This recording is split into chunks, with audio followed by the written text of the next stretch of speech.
All right, here's what we're going to do.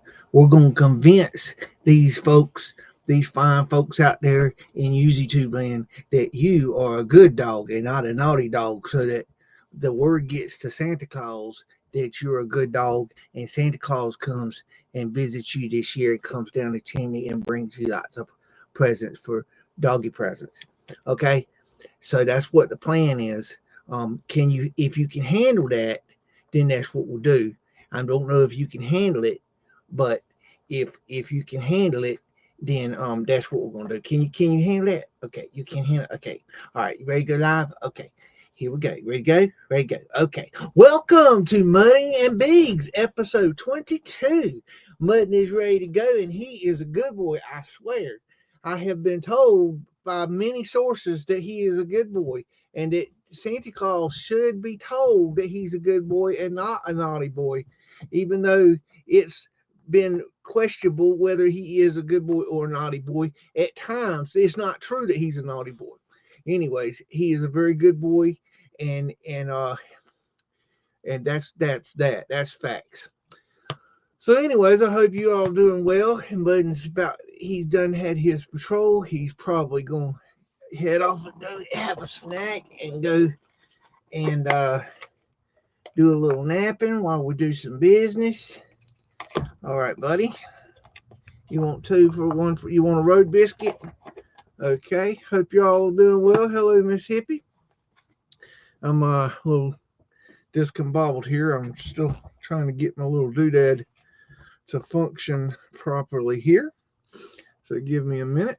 But we are live, and welcome to Sunday night, and we're going to get into some interesting stuff tonight. The here we go. Hey GT, how you doing? Yep, Mudden got him some treats. He's licking his lips down here. So all week, I've been doing some meditation and some contemplation on a little something, and I have made a decision as to what I'd like to do, and I'm going to share a little something with you guys tonight that'll, in a strange way, will be Mudflood history for our research community. So this will be sort of a historic broadcast in a way. And so I hope you all are doing well, and we will be back shortly. And the truth will set you free, but first it will piss you off. And I suggest, John Levy, that you watch tonight's video.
All right, we are back.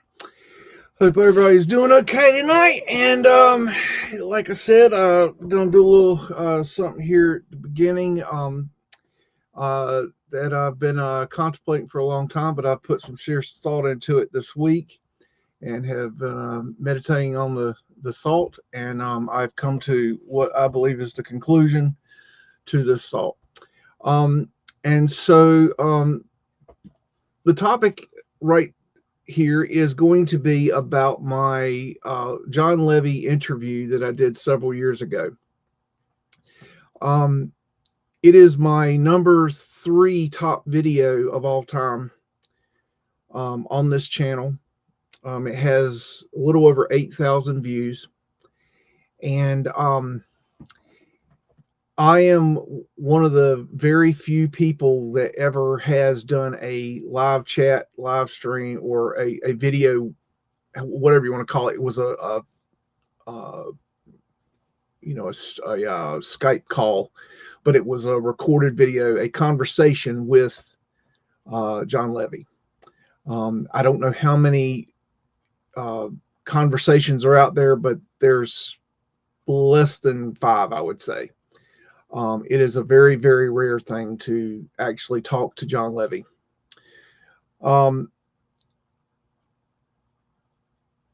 It was a great honor at the time to do that conversation. John Levy, I was new to the community, and I was starting to come up, and I got a conversation with him. And long story short, we had a chat. We recorded it, and we agreed that I would put it on my channel. And he agreed that he would post it on his Patreon site, not on his channel, but on his Patreon site, so that his Patreons could see the video. He never did this. He, for whatever reason, did not do that. So he lied to me. And since then, the video has slowly climbed up a little past 8,000. And very few people in the community know about this video. He has, 347,000 subscribers. Every one of those subscribers would love to have seen this video. And when I did this video, I was, a lot of you don't know this, some of you do, some of you don't, but at the time I did this video, I was extremely unwell. I was in a position where I had gotten sick and I couldn't work. And because I couldn't work, I couldn't afford the medical care that I needed. I was in bad shape when I did this video. Matter of fact, 2 weeks after this video was recorded, I almost died. I was very close to not making it. Shortly after that, I received some help from the universe, and a very kind soul actually came and helped me get through this. But when I did this interview, I was extremely sick, and it took everything I could muster to get through this chat with John Levy. I did this chat not because I wanted to. I really did not want to chat with anybody at the time because I was so sick, and you could tell I was sick. But because John Levy was a sort of hero to me in the research community, I had to do it, and I mustered through it, and it was wonderful. It was really cool. He was a really cool person to talk to. I really enjoyed it. We left off that we would work together in the future, and everything was cool. And then after that, he just, for whatever reason, turned his back on me. He never gave a reason. He never expressed why. He just turned his nose up at me, and that was that. And then he later used research that I had presented to him in my video conversation between me and him in his book. He presented my research in his book with no credit. So for that, fuck you, John. That's fucked up. That's really fucked up. Now, that being said, I have been contemplating what to do about this because, as you all know, I have come to the conclusion that John Levy is not being honest with our community. his Mudflood research is always been good, but he has gone full Meltard. He is now claiming that bricks morph into, or excuse me, he in his words, fuse into stones. He is claiming that mountains are melted buildings. He has gone full blown Meltard, and I don't want to be associated with that, and I have a big problem with that, as you all know.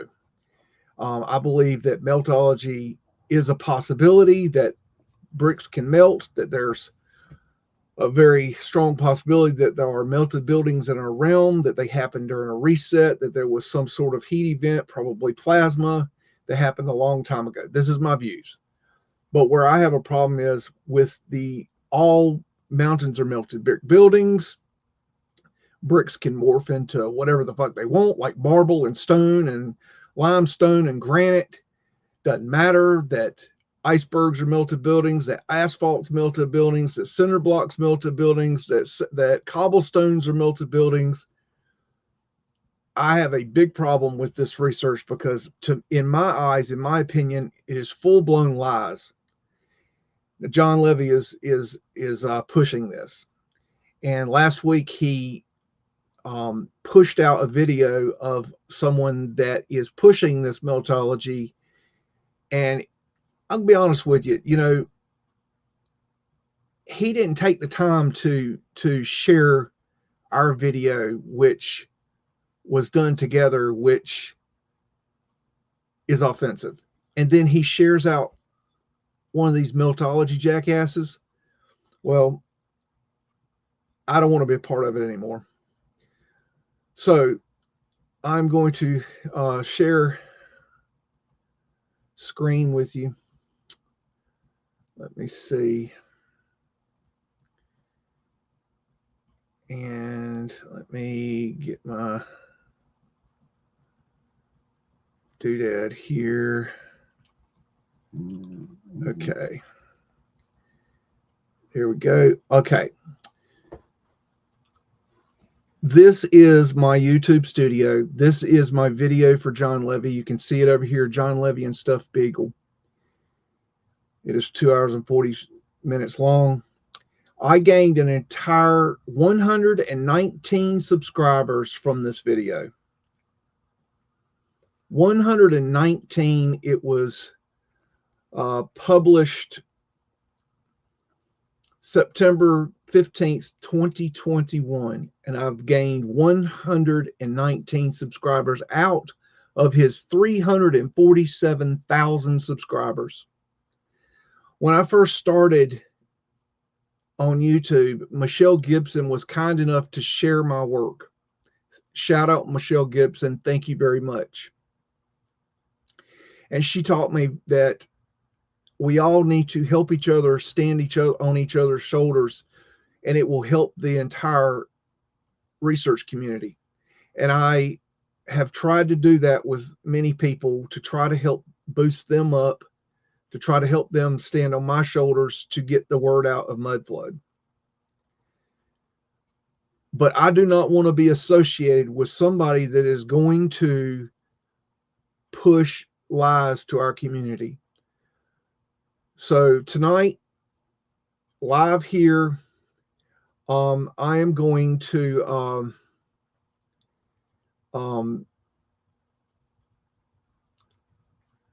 deal with this. Let's see here. I don't know how to do it. Well, let's go here. Okay, here we go. This is this is my video in YouTube Studio. I am once and for all deleting this video from my channel. I no longer want to be associated with John Levy or his lies. Goodbye, John. I am also deleting this video.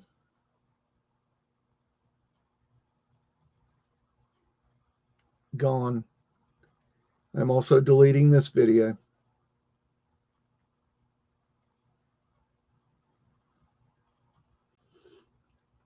Now,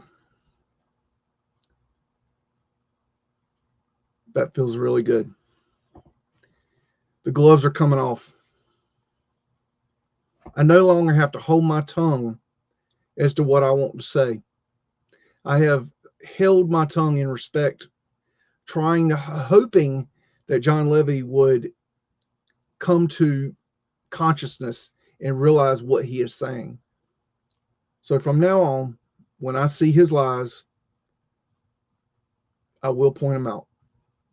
And I will be brutally honest. The truth, will set you free, but first it will piss you off. Now, let me share again here. Get rid of this. And let me share screen again. Now, this is a video that I recently posted, the holographic flat earth part 1. It's only gotten 303 views. Okay, fine. That's, I'm not getting many views these days because YouTube does not share me because I'm not monetized. I will never be monetized. What bothers me about this is that this number is very telling right here. Average view duration of a 1 hour, 19-minute video is 11 minutes. Average percent viewed, 14%. What that tells me is that people have the attention span of a fucking gnat. Now, if you want to get deep truths, it's going to take time. It's not going to be in a short video. You're going to have to spend the time and do the actual work to get there. And my point is that people are not spending enough time on what they're looking at. They want it to be, they want it to be just give it to them so fast. You've got to slow the fuck down. Okay. You've got to chill the fuck out, shut the fuck up, and listen for a change. Okay. It's not, these truths are not going to come like a freaking flowing waterfall at you. Okay. You've got to take the time. Okay. And, it's not my problem. I've already watched the video and gotten the information. Okay. But others have not. And the whole point of putting these videos up is for you to take your time and digest the information. But if you're not even taking the time to do that, how do you ever expect to get where you need to go? You're never going to get there. It's not going to be spoon fed to you, and it's not going to be, it's not like you're getting an epi shot and all of a sudden you're good. Okay. This isn't the Matrix where you jack in like Neo and, oh, I know Kung Fu. It doesn't fucking work that way. You have to do the work. Okay. Just some advice. Okay. I've been 18 years at this and I know a few things. Okay. You've got to do the work. Now, moving on. Let's see. Let me share a new screen. I've been doing some deep diving this week on a topic that I was going to share with you a little bit. And that is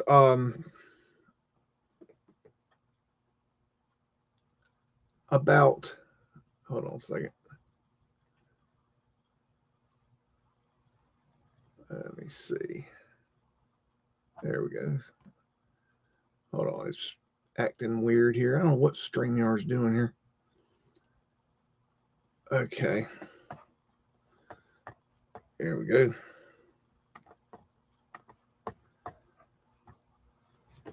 Hold on, folks. StreamYard's giving me hell. Okay. All right, there we go. Sorry, folks. Okay, what you'll see in front of you is what you will understand to be a swastika. And that is true. A lot of you are unaware of the swastika's history. And that's a shame, because the swastika is such an important symbol. It's an ancient symbol. It was used by Hitler in World War II, and that's when the symbol was corrupted. But you really need to learn about the swastika. It's extremely important.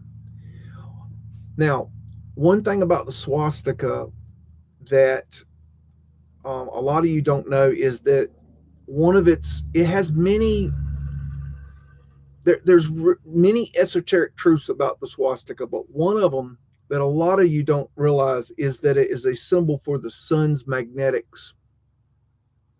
It is a symbol that shows how the sun works, which is really cool. But what it also represents, which is even more important to me, is that it is looking down on a torus field.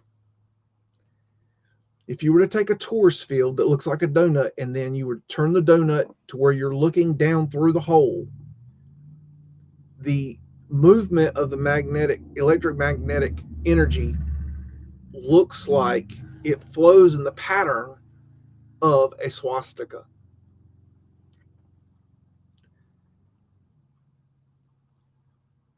For a long time, I thought that the flat earth was located in the middle of a torus field. And that is somewhat true, but it's a little bit more complicated. Now, this is something I've been looking at for a long time, but I'm kind of just sharing it with you tonight, just because it's been on my mind, and I just wanted to share. And a lot of you are in need of this information, I think. This is what is called a double torus field. Through my studies, I believe that we don't live in a single torus field system. I believe that we live in a double torus field system. This is a double torus field that you're seeing here. You see, you have the magnetic North Pole and the magnetic South Pole. Now, what's interesting about a torus field is if you have a single torus field that looks like a donut, just imagine the top half, the red half. Imagine that as one torus field. Yes, I realize that it's smushed and it doesn't look like the normal donut, but if you look closely, it is actually still the torus field shape. When you have a torus field, a single torus field, you have a positive north and a negative south, okay? The problem is with this model is that the torus field is always in motion. It's always moving. It's always rotating and spinning. And that will, in a nutshell, propel that torus field. If you were to take a steel ball and you had a torus field magnet, if you had let's say you had a strong magnet in your hand and it was creating a torus field, and you put that steel ball in through the hole, it would shoot that steel ball through the torus field, through the magnet, but more importantly, the torus field, and it would shoot it. Now, I have video of this. I'm not sharing it tonight, but I have video of this. I'll hopefully be sharing that soon. I'm working on it. I'm working on a little something. Now, what's interesting is that if you take two torus fields, you have a positive on the north and a negative on the south, and then you have another torus field, and you have the positive on the north and the negative on the south, and you put the two torus fields together like you were to connect two magnets together. You create one torus field with a north and a south axis. But more importantly, and this is where flat Earth comes into play, in the center of this torus field, right here, in the center, right in the dead center, what is created is what's called the 0 point. And this is where the term 0 point energy comes from. What I'm proposing is that our holographic flat Earth resides in this 0 point of a double torus field model, and that we're held into place. This holographic projection is held in place by this double torus field. Here's another model. We would be in the center. This area here would be the flat plane of our holographic flat Earth. Here's another projection. It's all connected via the flower of life sacred geometry also. This is somewhat of a representation of that geometry. This is a double torus field with the magnetic molecules moving around. This shows the energetic flow of the energy, of the electromagnetic energy. And this creates our environment. This is the environment in which our holographic projection resides. There's your 0 point, the white. Right here, you have north-south, north-south. And when you put them together, they'll lock together, right? You try to put north and north together, they'll repel. If you try to put south and south together, they'll repel. But what I'm saying, imagine that this is a torus field with a north and a south, and this is a torus field with a north and a south, and you put them together. At the center, you have a 0 point stable environment for the projection of the flat Earth hologram. Magnetism, the toroid's nature's vibration blueprint, full magnetic spectrum, centrifugal, light and matter, centrifugal, triple, electric, magnetism, vibration, toroidal symmetry, 2D projection. Now, this is the tree of life. Now, you'll notice that on the top is a torus. Here's the torus, the donut. Here's the other side of the torus, the donut. Okay? And here is the other torus. This is a model not of a single torus. This is a model of a double torus with a flat Earth in the center. That's what that is.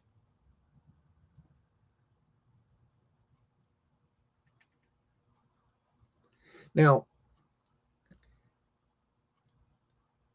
I don't know why that they labeled this the way they did in this picture, but in my imagination, the North Magnetic Pole would be at the top, the South at the bottom. Same here, same here.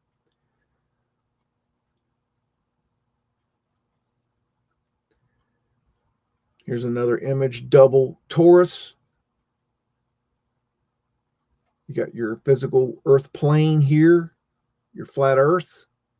Your 0 point would be here. Our 0 point would be Mount Meru, okay, as we know it. That would be the 0 point.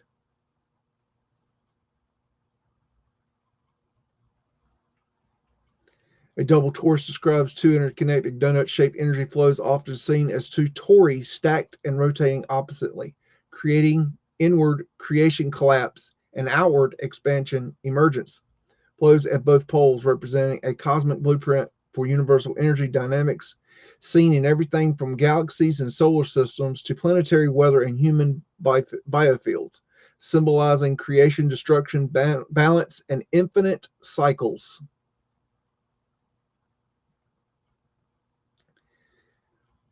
The torus is the most fundamental flow pattern of energy in the universe. When Nassim Haramein added torque and Coriolis forces to Albert Einstein's field equations, instead of predicting that space-time curves to infinity, producing a black hole that looks like a funnel curving to a point of singularity, his equations predicted that the topology, of all black holes is that of dual torus. Each toroidal hemisphere curls, not just curves, to singularity in the center, like water going down the drain, with the information then flowing back out again, mostly along the equator of the dynamic before curling back in on itself.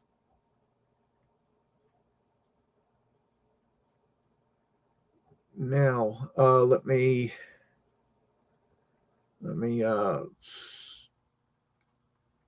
stop that. Okay.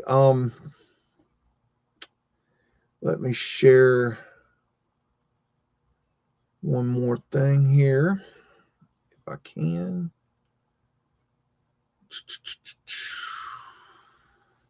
Oh, I gotta figure out where it is. Okay, let's see. Sorry, folks, it was supposed to come up. Okay, here we go. This is a model of a double torus field and the inner electromagnetic energy flowing around. This is your environment. This is how the energy flows around our environment, around our flat earth, around our projection. And we are at the center on this flat plane. It is not a ball. It is not real as in the sense of like we understand real. It is a holographic projection of the mind. We live in like a holodeck on Star Trek, where you have the room. The torus is our room, and the projection, the holograph comes and is projected onto this environment. This is the exoskeleton of our environment.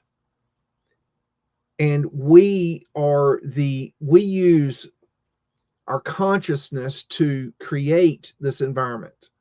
We can manipulate this environment. We control this environment. We render it in real time. It's not a computer. It's the mind of God. We use the mind of God. Basically, the mind of God is our operating system, and we are users.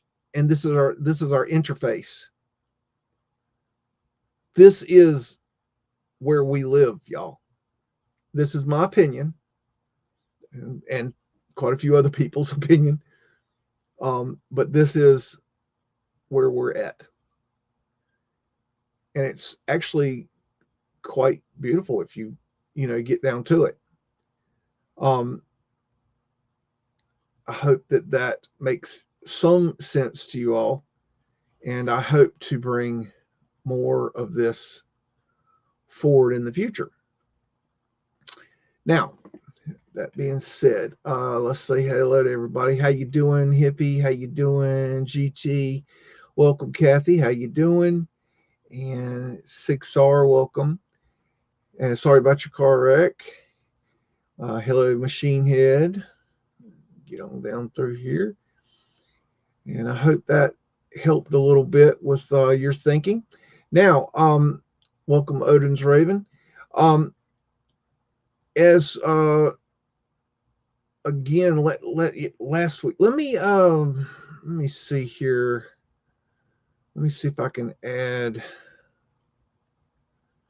No.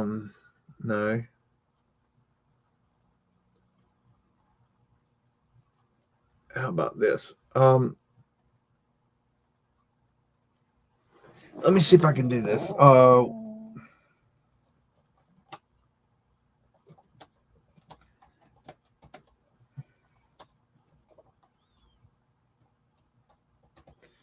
right. Let me see. I'm gonna try to do a poll here.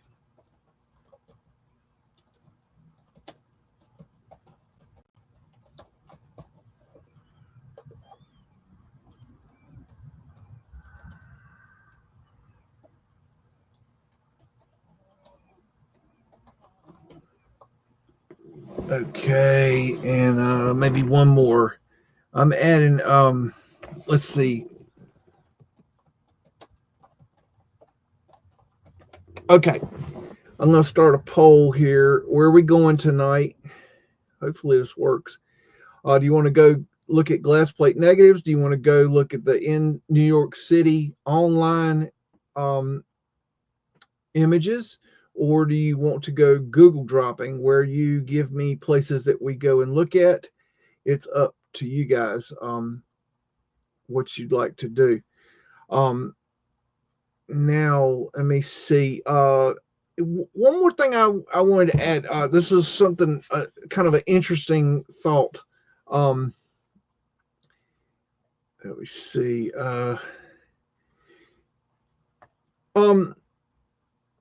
If we have, if you look at our geological layer, as they call it, quote unquote, okay, and you go down in the geological layer and you have different layers, and they say this layer is this period, this layer is that period, that layer is this period, this layer is that period.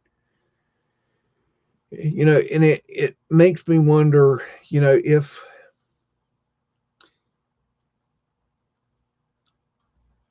all this dirt was already here, okay, for the most part. Okay, yeah, you have every year you have trees, for an example, that drop leaves, and those leaves decompose, and as they decompose, they turn into topsoil. But how much of that is really topsoil? How much of what is here? If what's the deepest we've ever dug down, drilled down? What, 8 miles or something? I mean, what? Okay, 8 miles. What? All that dirt, okay, and rock. What? Where? Okay, that was already here. Okay, that's already here. It's not like year after year that these layers came in. Where'd they come from? They're already here. Geological layer is not a real thing. Okay, it was already here. It was already part of the projection. It was already part of the the creator, whatever you want to call it God, call it Bob, call it the jackass in the sky. I don't care what you call it. Call it whatever you want to call it. If you want to call it Jesus, call it Jesus. That's your choice. I call it whatever the fuck I want to call it. Sometimes I call it asshole. Depends on how creators treat me that day. But the creator created our environment. Okay, it created this double torus, flat Earth holographic environment for us to come and have lessons and have an environment to play in like children. And the creator didn't keep adding dirt. The creator just created this dirt. It's like, I'm going to create a sandbox, okay, and it's going to be over 8 miles deep, whatever, however deep, but it's deep, okay? But that dirt's already here. It's not like over time the creator added more dirt. The dirt's already here. The mountains were already here. The creator created these amazing mountains for us to play on, to look at. They're not melted buildings. Come on. John Levy said last week, mountains are melted buildings. Okay. I'll give you $20,000, John Levy, if you can prove to me that all mountains are melted buildings.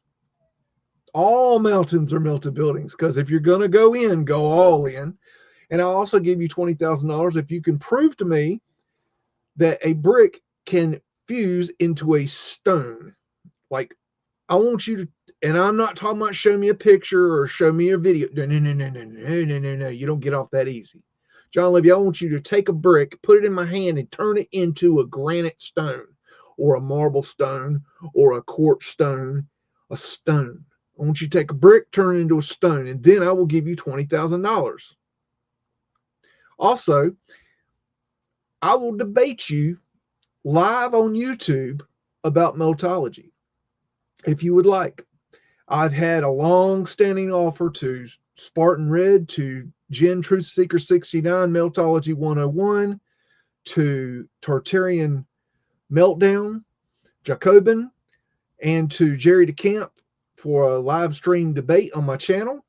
But John, I will debate you anywhere you want to debate. I will debate you on Meltology. You name the place and I will be there. Let's do it. Let's go.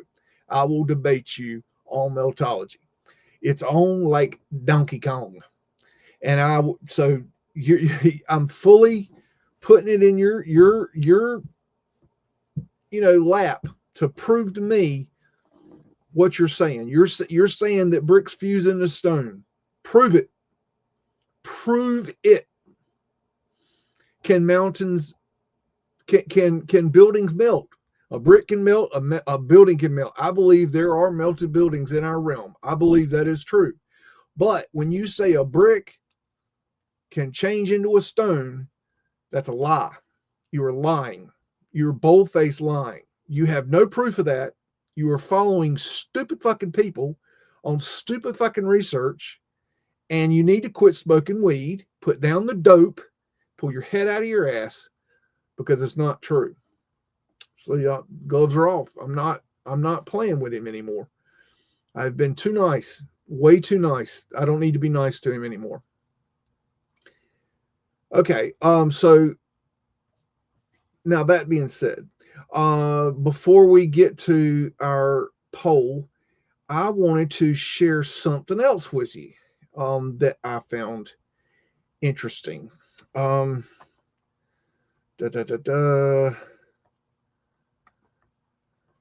Okay, looks like glass plate negatives is what you guys want to see. But before we get there, let me share another. Make sure I got the. Hold on, I got to make sure I got the right thing going. Sorry, I'm starting to realize what StreamYard does with some of these things. If you don't have it a certain way, it goes cuckoo for Cocoa Puffs. And we will. Okay, now that should get us where I need to go. I wanted to take you in a little Google drop myself. And this is a town called Morristown, Tennessee. We're going over to Orphan Annie's neighborhood. I don't know if Orphan Annie's with us tonight, but shout out to Miss Annie.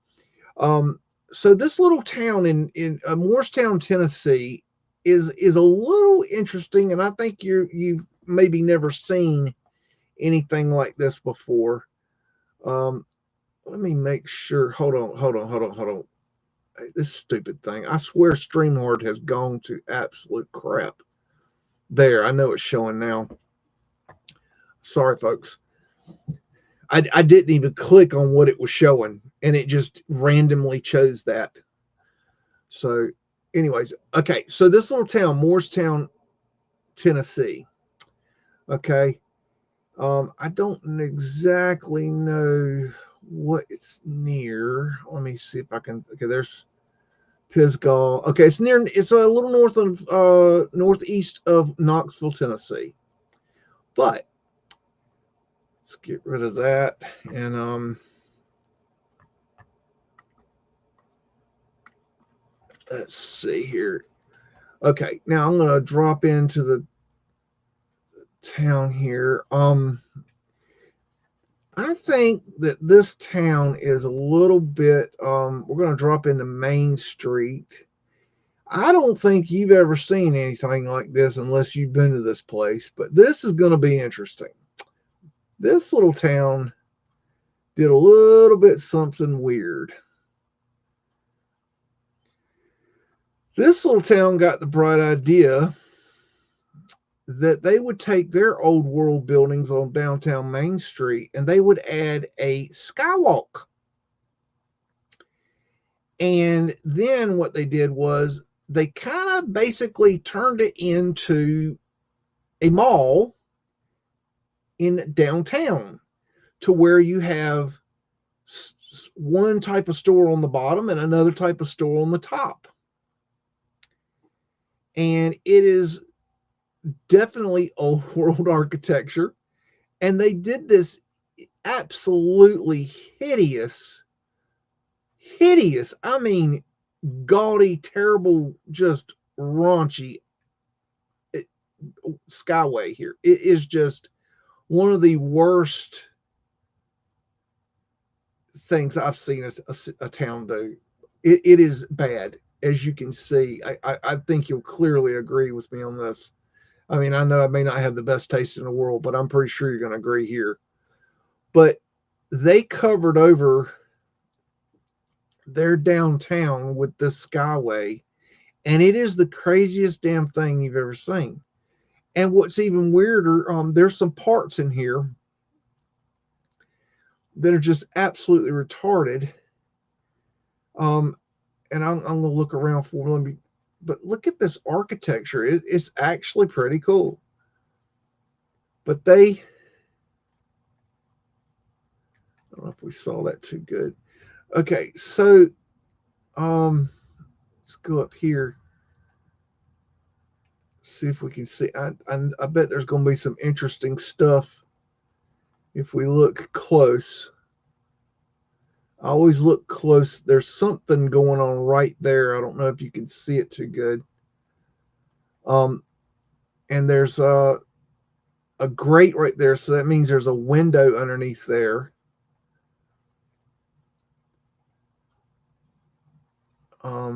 Got some kind of interesting. Got some Mudflood windows there. And we've got a little post office here. It looks like, I think, yeah, post office. Let's see if we can get. Got something out back there is kind of interesting, but I want to stay.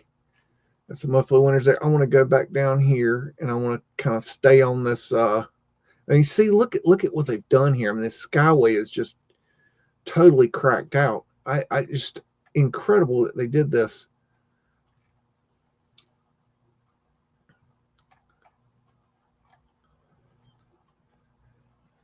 And there's some parts here, if I can find them, that are just really, really just unbelievable. Look at that building. Almost looks like they've been stripped of things too. Look at all the dog toothing.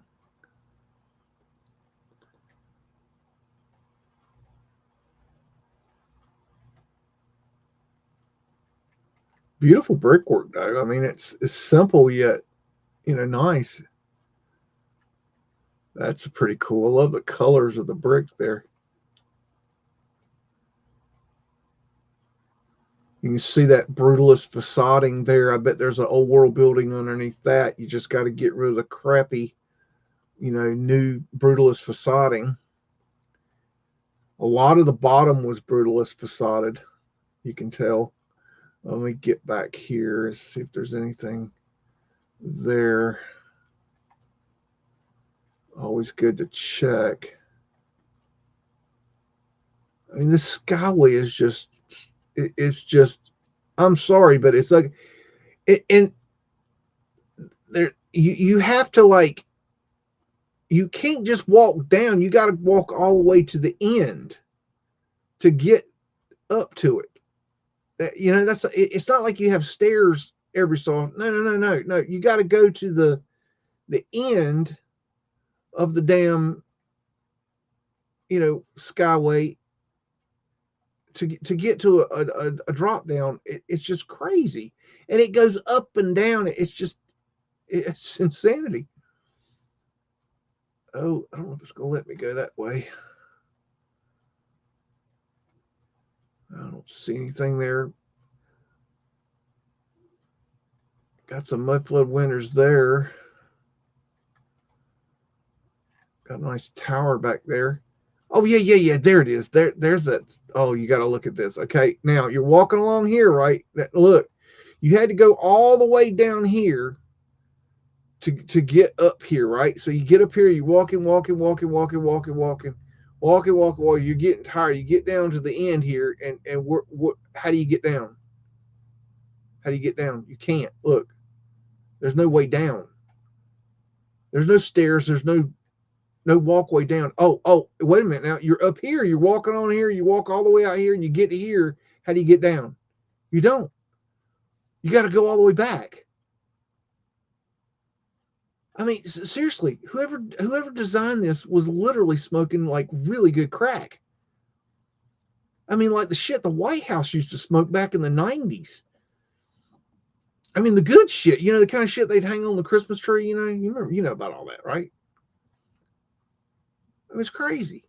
It's absolutely crazy. I love that brickwork right there. Oh, we got a date, 1907.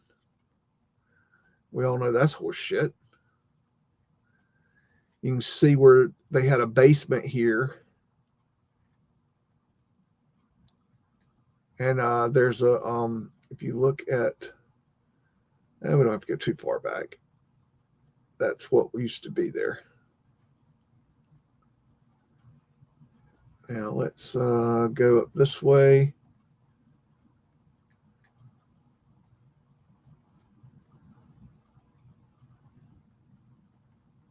Okay, let me go this way.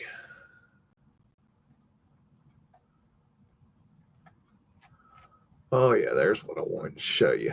I knew I'd find it. Look at there. What you think of that, y'all? Couple Mudflood winter arches under sidewalk there. Big ones. Those are good 6 feet across. Look at that. Big 6-foot arches right under the ground right there. Look at that Moorish looking turret there. What do you think of that? Oh my. Go back and take a look at that building a little better. Myers building. So we know that goes deep. We've done proved that.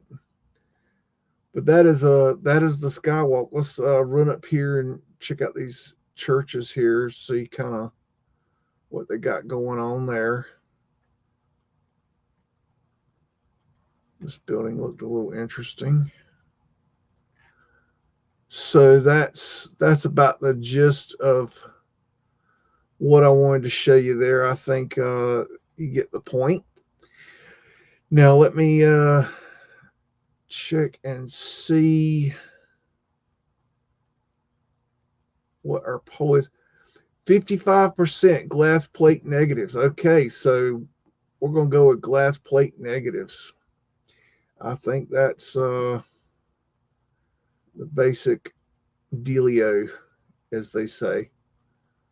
Let me see, get my thingy date out here, move that. And let's share the screen. And we'll go ahead and get on into it. Alrighty, so we got Baltimore from Federal Hill. Got arch windows right off the bat. Got louvered shutters on a swivel there. Got arches, big arch door. Bringing in the lumber. Lots of arches, lots of chimneys. Cymatic up here. Got a tall ship there. Get a little swig of go juice. Hope you all are doing well in the chat there. Playing nice with each other. Otherwise, Hippie will get you. She ain't got no time for no bullshit. Ain't there, a Hippie? And what else we got? We got arch windows over here and here. Got mansard roof there. There's a mercury ball on top of that ship right there on the mast. Interesting. Check out that big dome building there. That is massive. Massive. Look at all that back there. That is really cool. Very nice. Very nice. We've got a wind catcher up here. Okay, you got Bartlett Tower, Dartmouth Park, Hanover, New Hampshire. And let it lock in. Okay. Got some nice stonework here. Now, you know, a meltologist would tell you that this is a melted building, but there's no way in hell that a building could melt and stay level and true and symmetrical. I mean, it's not going to be a circle. It's not going to be round. It's not going to stay a tower if it melts.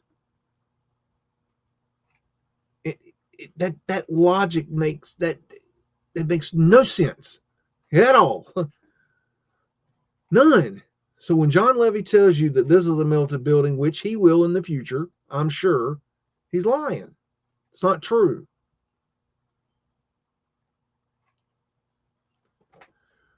Breaker Boys, Woodward Coal-Mines, Kingston, PA.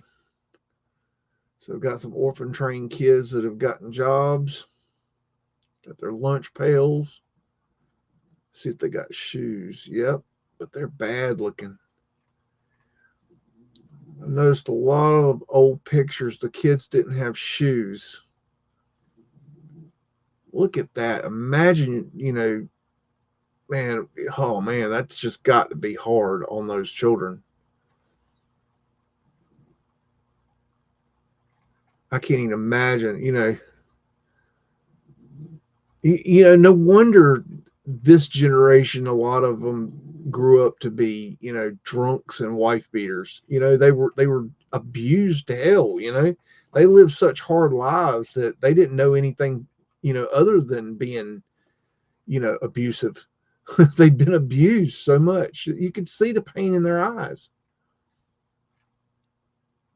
What kind of civilization does that to children? Look at their eyes.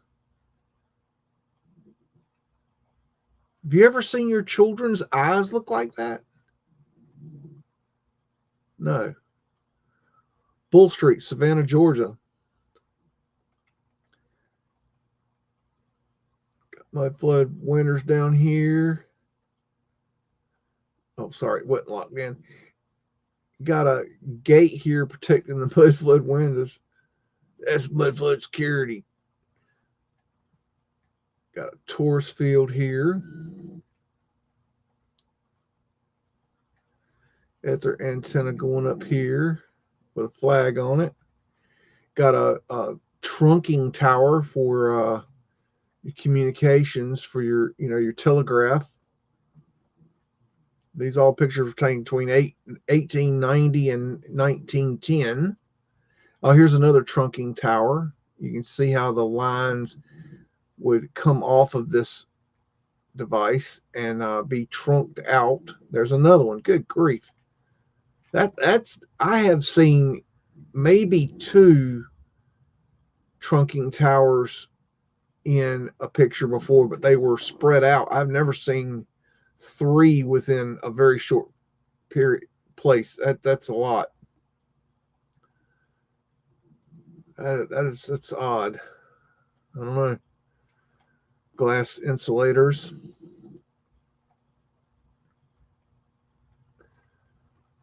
It's like something going on right there. Got something odd right here. There, it might be grates that are, covered up mud flood windows right there. Hard to tell though. Part of the wind catcher. That's their antenna. Wind catcher up here. At their finial on top. At their antenna right here with a flag. There's more antennas. There's antennas all over the place right there. Antennas everywhere. Another wind catcher.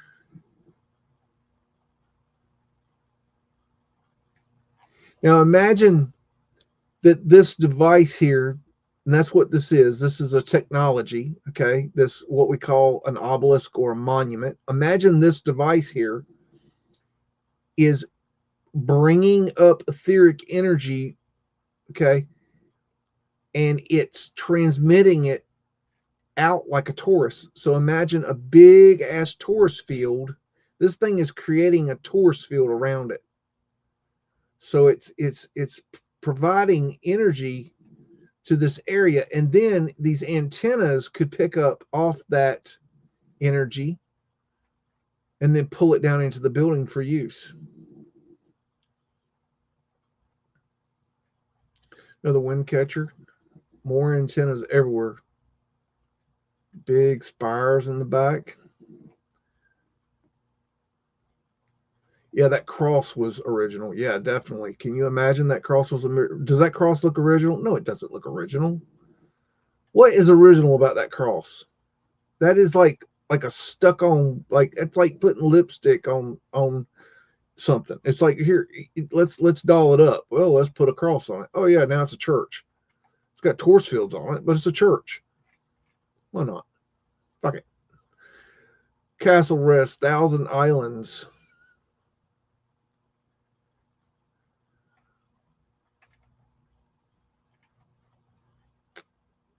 No idea what they got going on here. That is unexplainable to me. I don't know. Look at these stones right here. Oh, look at that little gazebo. Finial on top.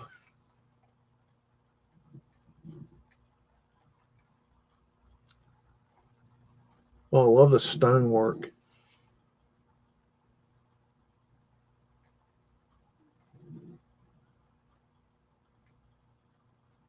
Look at that ether finial right there. Hard to see, but it's there. At their antenna. Oh, look, that stonework's really cool.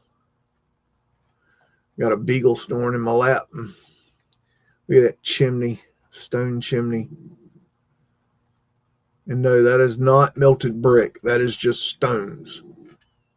That's all it is stones. Unmortared stones, stacked stones. That's what it looks like. I don't see any mortar.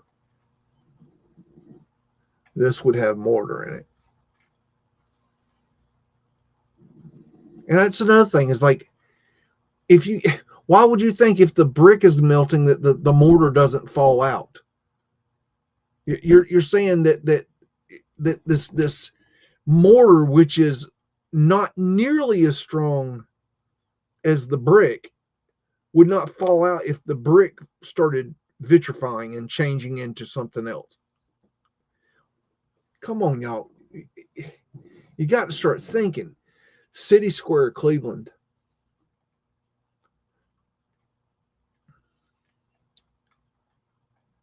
Got you a trolley. Got Fred and his partner over here. Little man with top hat. Got a cannon that's not shooting balls. Got ladies in uniform. Oh, yeah. Ladies in uniform. Bowler hat. Another cannon that doesn't shoot balls. I don't know why they got cannons. I don't know what the hell cannons are. One of these, I don't see it right now, but one of these little symbols right here um, has a star fort on it. I don't see it in this image, but it's there. And this monument is still there today. It's amazing. And there is an underground portion to this. Oh, and by the way, this I've already confirmed. The entire downtown core of Cleveland is a viaduct. So everything you're seeing here is on a viaduct. That's another day, another story.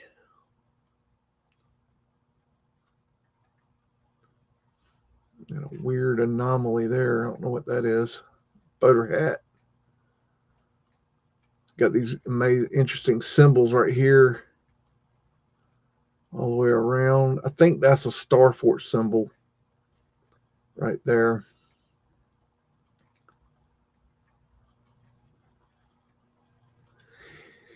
You know, it's possible. It's something I was thinking about today. I'm kind of wondering also if the eagle also represents the Taurus.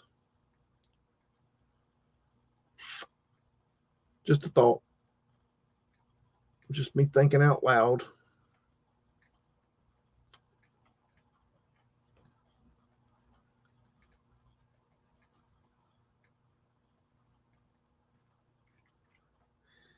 I wonder. This building's cool. Look at the cymatics there. Very cool. Popcorn.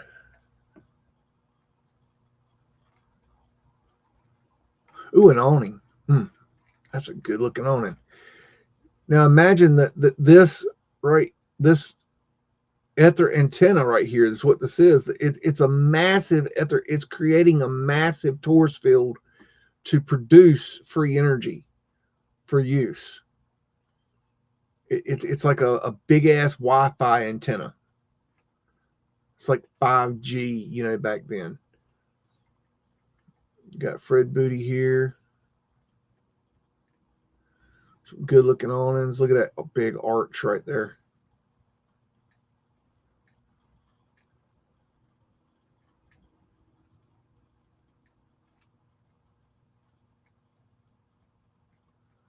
So the awnings really make that building look so much better, I think. I mean, it's an opinion. Some people might disagree with that, but you know, everybody's welcome to their opinion. You got prism glass there, little cartouche right here, a lot of detail right there. Fred's moving something in. It ain't bricks. Got a mud flood drop in here and here. Mud flood drop ins when you have stairs going down.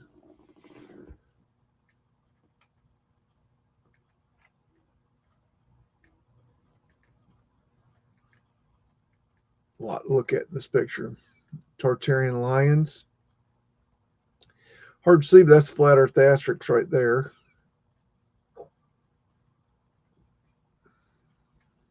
Scrub cartouches. Torus fields.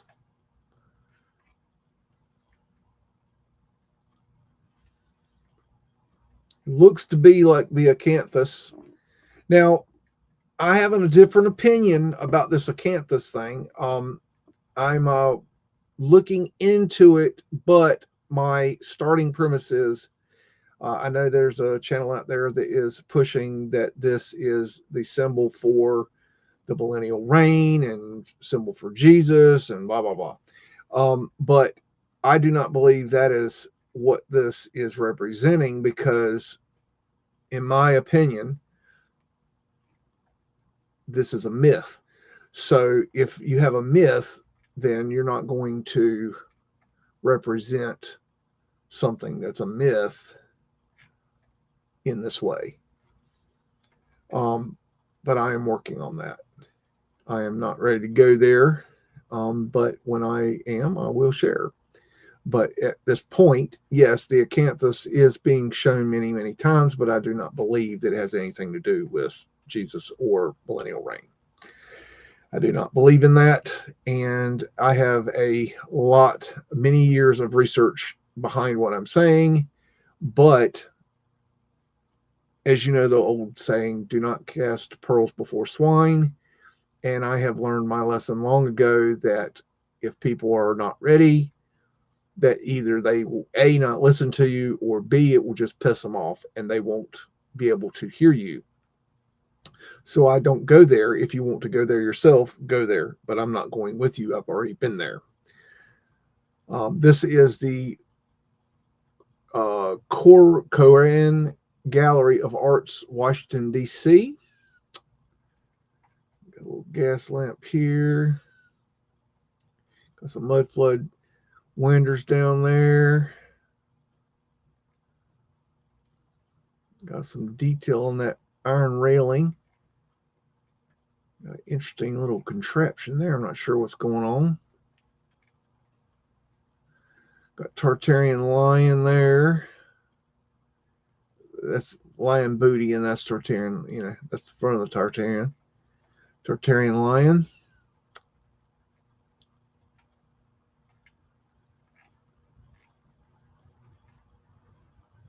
Got your, looks like a Nabisco sign across Lorraine. Got the Phoenician shell here.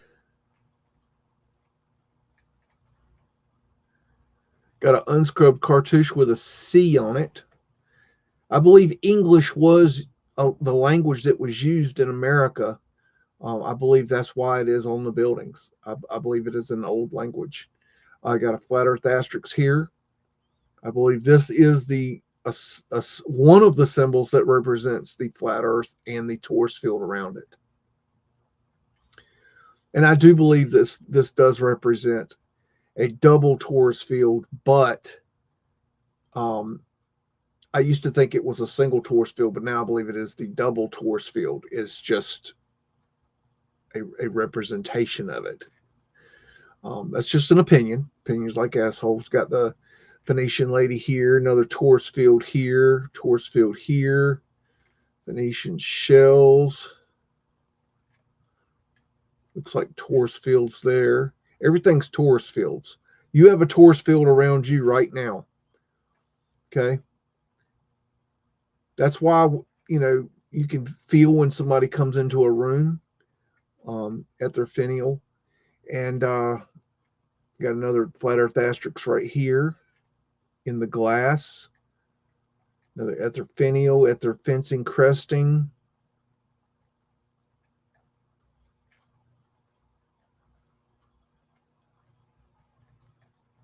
Another ether finial, Phoenician shells. There's a Tartarian griffin.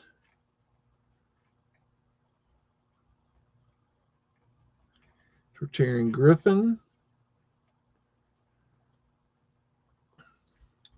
And I bet you, like right here, you see the V is being used for the U. I believe that is old world writing. That's an opinion. Got some interesting symbology here. That is quite interesting.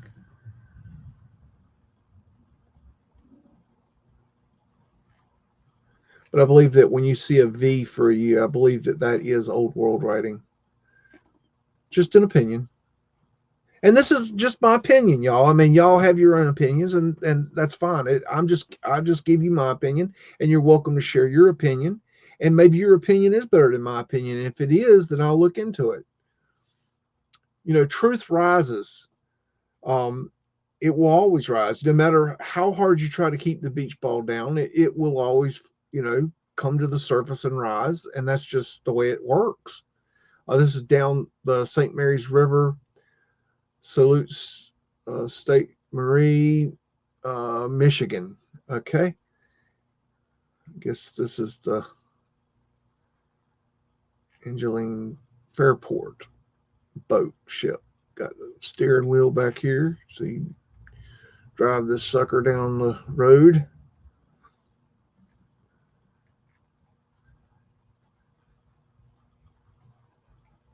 Some people hanging out on the dock there. You can see that glass plate has been damaged.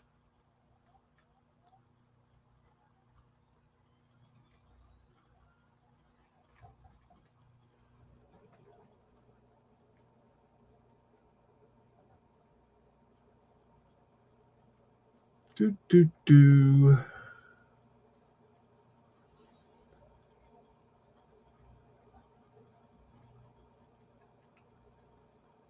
Big towers back here with wind catchers.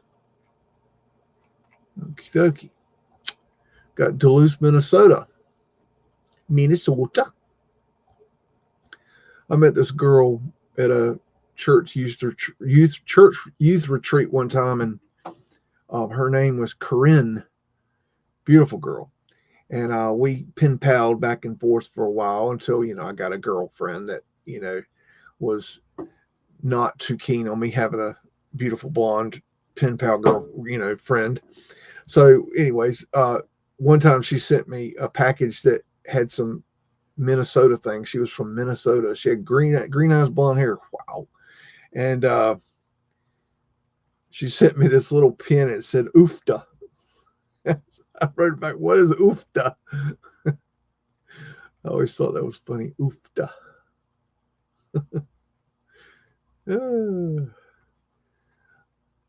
Anyways, so what we have here is a viaduct, and it's hard to see. We'll try a little trick here in a second, but look at that stonework down there. What is going on there?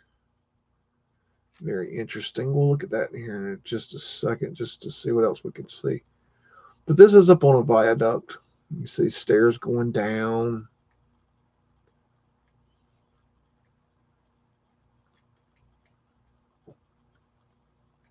Glass insulators.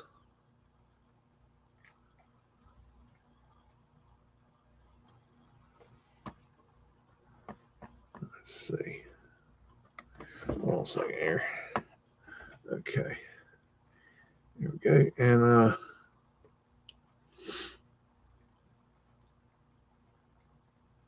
sash doors, moldings. Let me see here. Play this thing here a second. All right. And you can see some weird stairs going up here and stairs going down. You can see it goes much lower.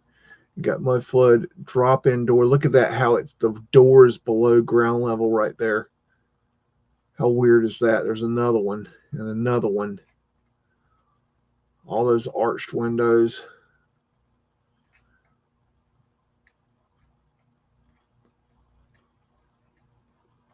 That's very weird.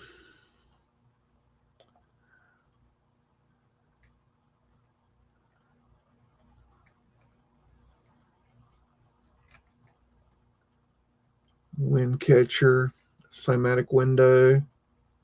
That's a big one right there. Good grief.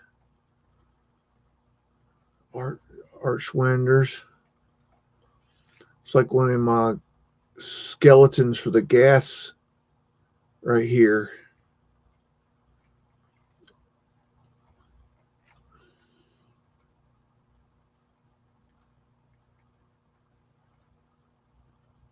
A lot going on in that picture.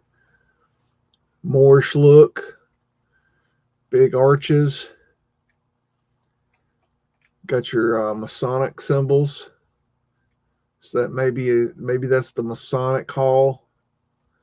The Masons were everywhere. They were part of I believe that the Masons back then, now, not now. Now it's just a good old boys club where they go in there, pat each other on the ass.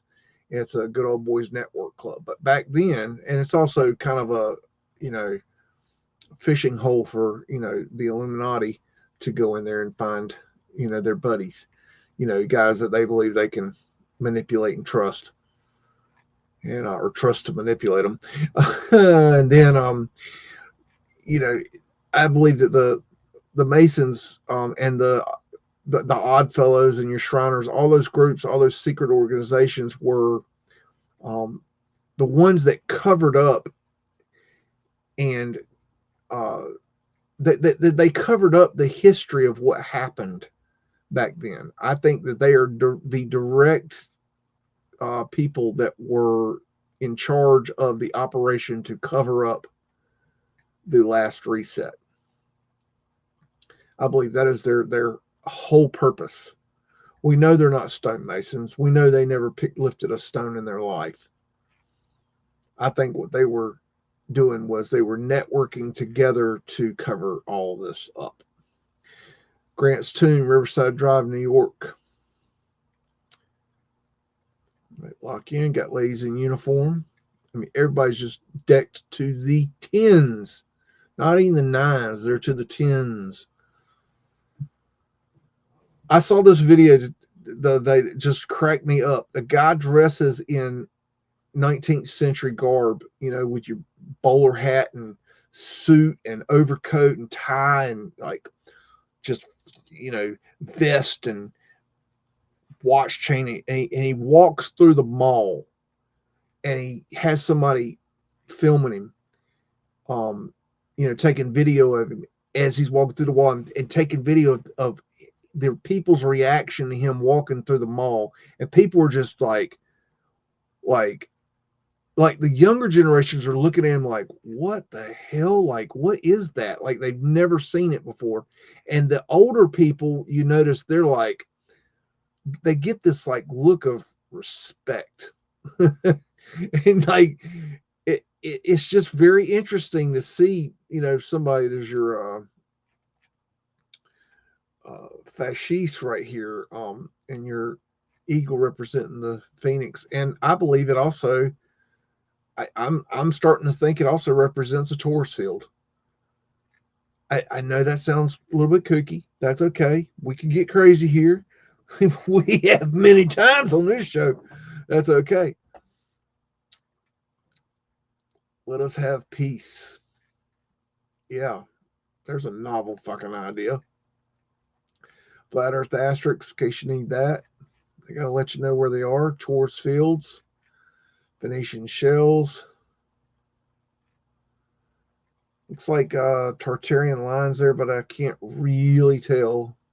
And big fasciste right here, all the way around fasciste. What does that tell you? What does that tell you? Tells me something. Oh yeah, lower leap of control. Big ass door.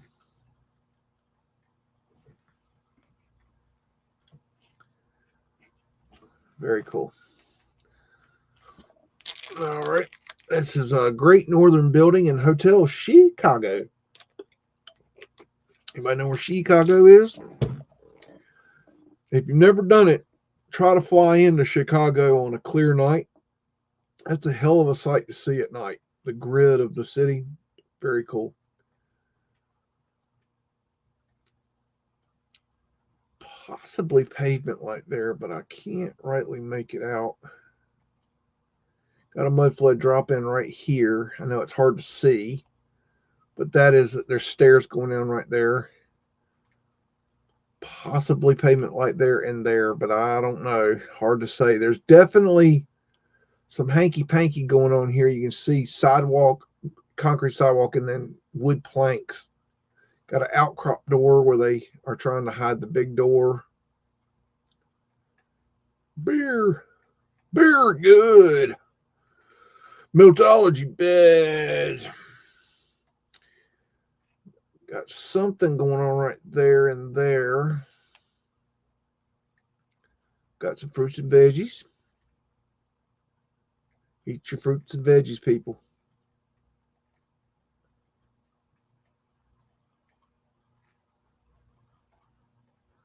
Cobblestone brick road that's, well, not melted, as you all know. Ghost people here, here. Old Fred right there. Fred's a Horse Build America. There's JP Morgan right there hanging out. Those are pavement light right there. which is glass sidewalk that's covering areaway. So there's hollowness underneath there. You got Mudflood drop in. You got stairs going down. You go get your grilled cheese sandwich right there in the Mudflood drop in. Grilled cheese, get your grilled cheese. Yeehaw. Okie dokie. And what else we'll find? Bum, bum, bum, bum. Could be anything. Got your American flag. Got nice looking awning right there. Got some Popeye awnings right there.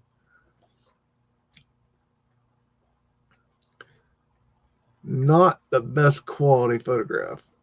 This one's been vanilla skied. As you can see, it's been cut off right here. So I need to add this one to my collection.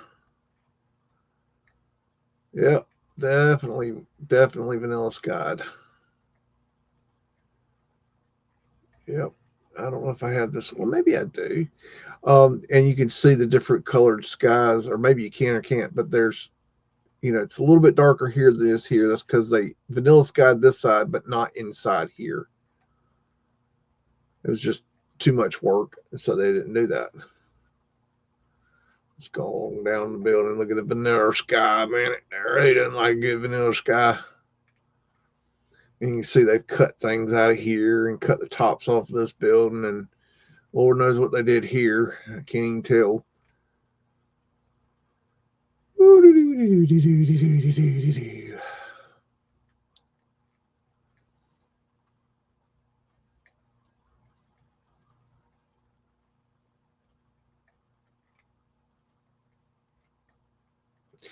If there's anything you guys would like to do on this show, because this show can be, different things. It doesn't have to be one thing. If you'd like to do something different sometime, put in the chat or leave a comment and let me know what would be fun to you, any ideas you have. And if it's something that we can do within reason, then I'll do it. There's many reasons I can do things and many reasons I can't do certain things. It depends on what you want to do. But I will certainly think about it. This show is not really for me. Okay, I enjoy doing the show, but this show is really for you. It's for you to have a community, somewhere to go and hang out, somewhere to see the Great Northern Hotel, Hot Springs, Arkansas, back in the 1890s, 1910s, that era, and it got a horse trough there pumping in water.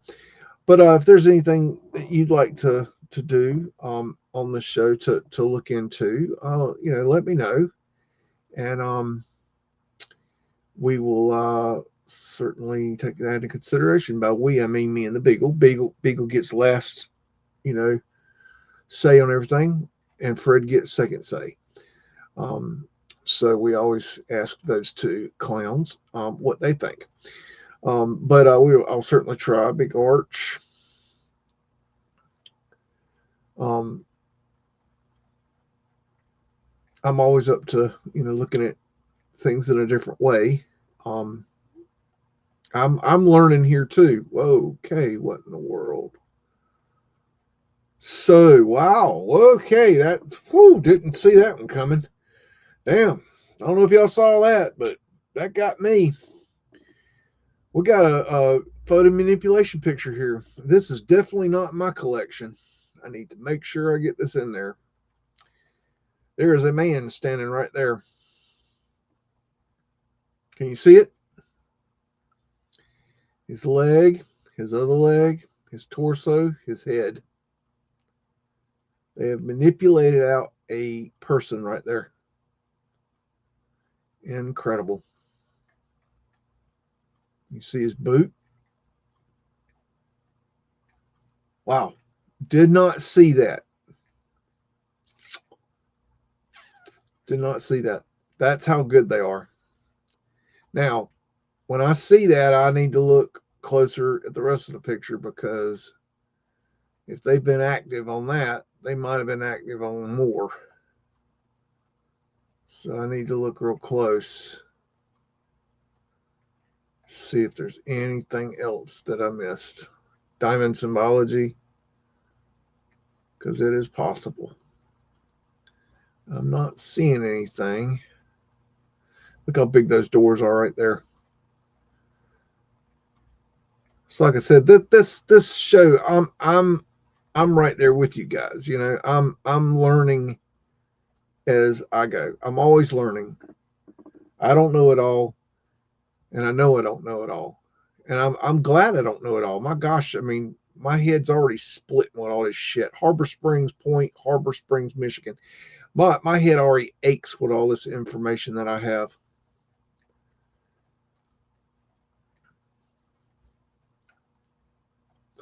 Another thing I'm looking into really closely is NPCs. Um,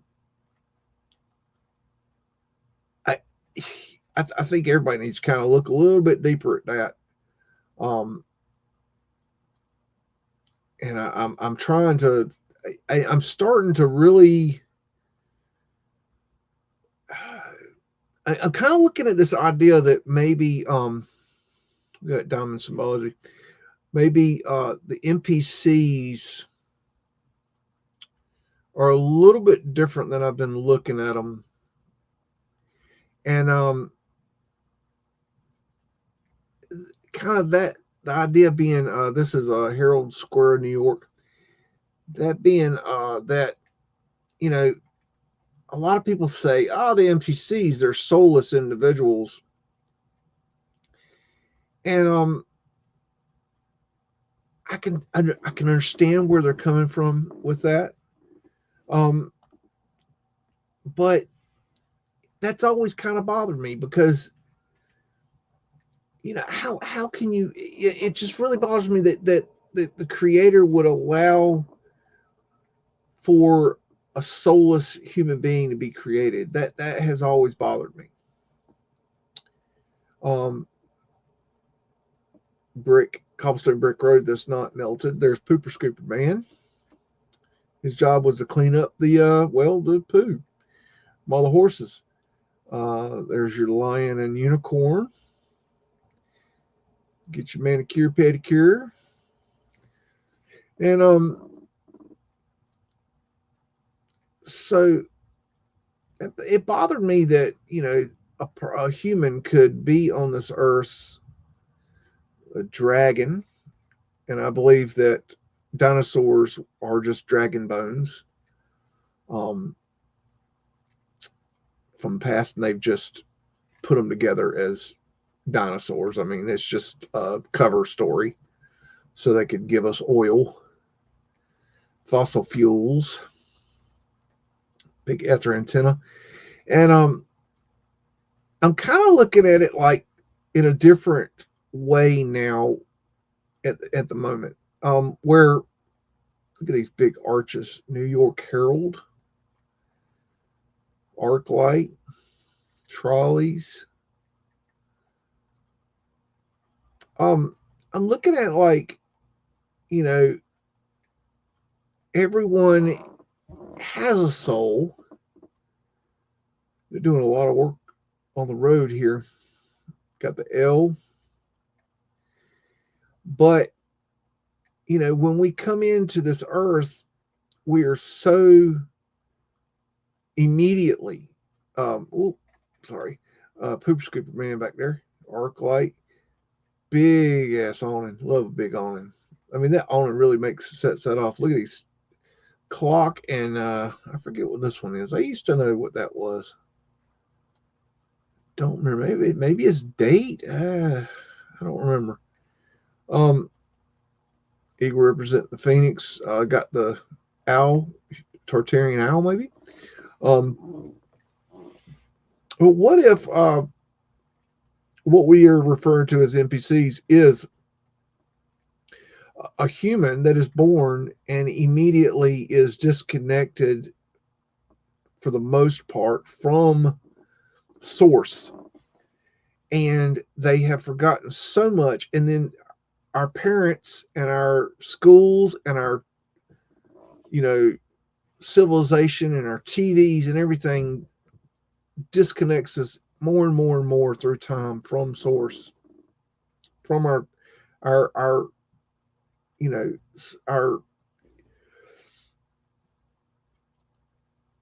from our soul, that we're still connected to our soul, but we're so disconnected. We're so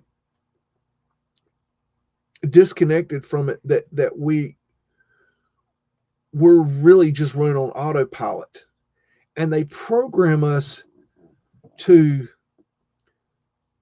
think and do what they want us to do, and then we just run these programs. This is Hotel Pullman, Hot Springs, Arkansas. And I think, I'm starting to like look at people in my life, and that I know are asleep, but I think it's like I think they are actually NPCs, but it's not NPCs as in they're not, that they're soulless individuals. There's a circumpunct. Um, that they're not soulless individuals. It's just they're so disconnected from source that they're unconscious, and they just run the programs that they're trained to run on in their lives, and they just react the way that their parents reacted and taught them to react, and their schools taught them to think and to react, and they just run the program. It just, and they don't know how to think any further than their program, and they always react in the same ways, and they never evolve. They never, they don't have an internal dialogue. They don't think about, who am I, what am I doing here.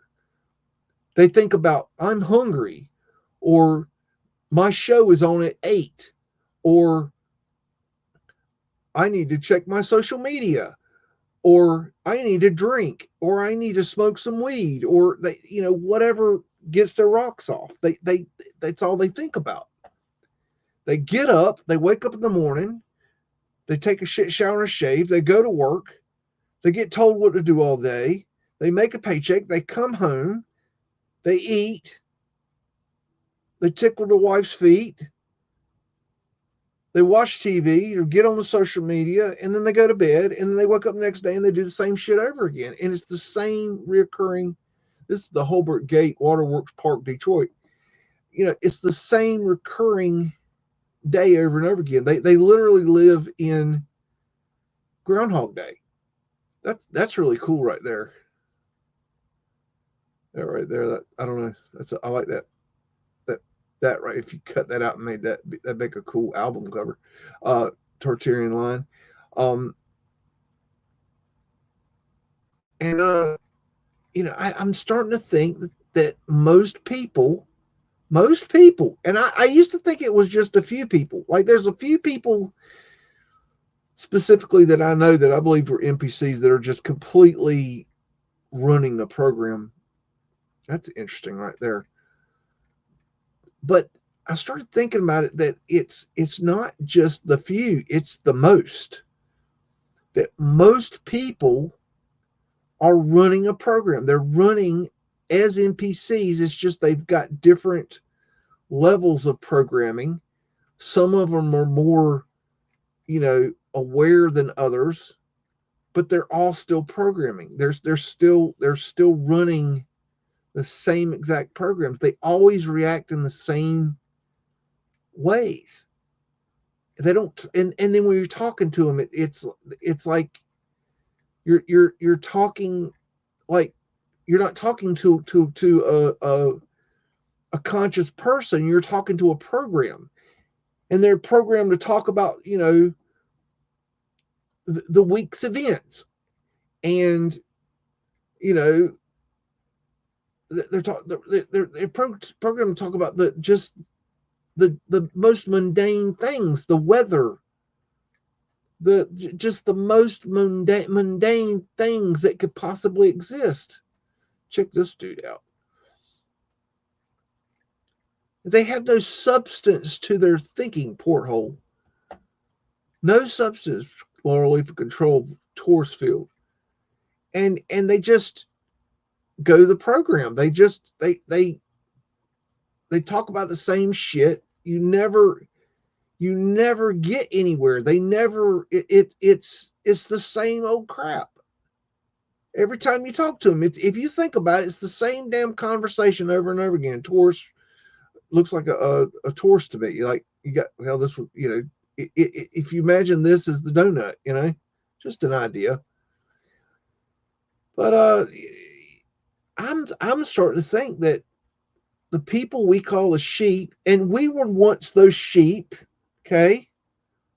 Most of, not all of us, were once sheep. I know I personally was.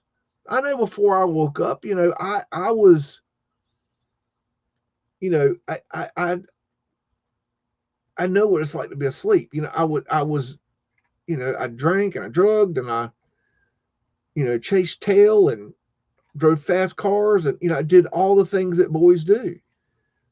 That's what I did because I was a boy. Yeah, I did boy things. I went to the movies. I went, to the bars and the clubs and this is in the Back Bay Fens, Boston, Massachusetts. That's really pretty. Yeah, stonework. And then I had a conscious awakening and everything changed. And I could not live in that mindset anymore. I couldn't do it. I knew I couldn't do it. It took me no time.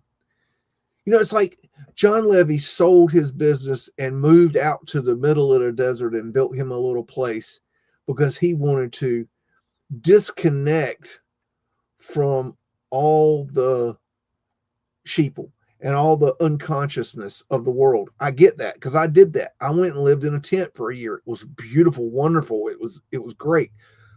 But there's a wonderful quote by uh forget his name, McCandless.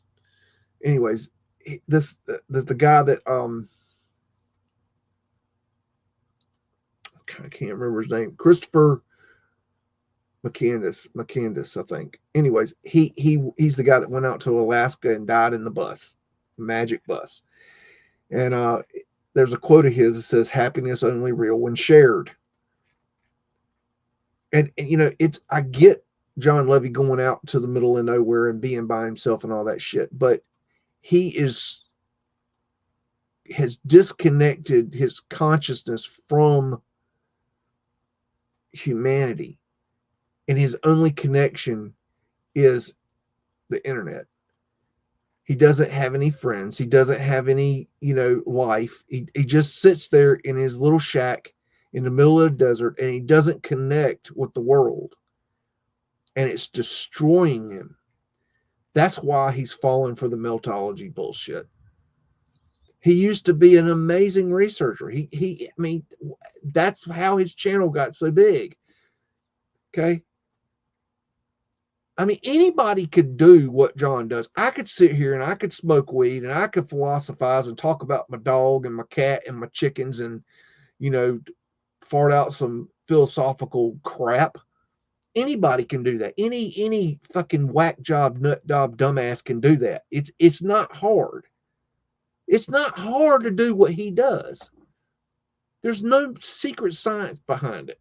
He gets an idea, he shows it on the internet, and he throws in this, I made turkey sandwiches tonight, and then it's cold outside, and I might build a chicken coop tonight, and I might smoke a little weed. It's my opinion, but mountains could be all melted buildings, and anybody can fucking do that. A retard could do that. Dane Fraser Dunn could do that. Okay, I would like to see him come back to the world. I have hopes that he will come back to the world and rejoin.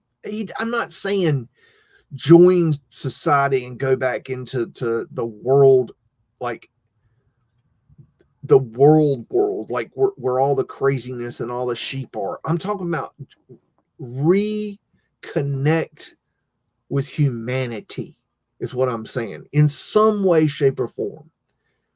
You need a friend, John. You need somebody that you can talk to and trust.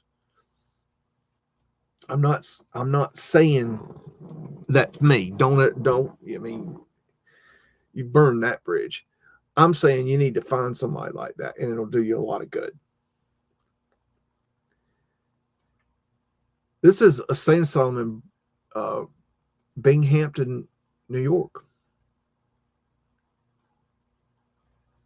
Yeah, because the crazy people need a castle for whatever reason, and a beautiful fountain. And there's one of the crazy people. Hey, crazy people. Hey, crazy people. Crazy people.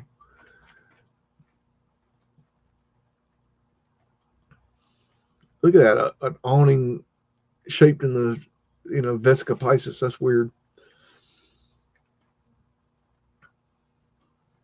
It's their antenna. That's weird. Huh. I don't know what that is. I'm sorry. This is another part of theory. If this the meltologist will tell you that the the melting of buildings happened recently, in the last 200-300 years. Okay, I don't believe that. I believe it happened much further back. I believe there's been resets throughout time, but they happened much further back. That's my opinion. But they seem to think it happened recently.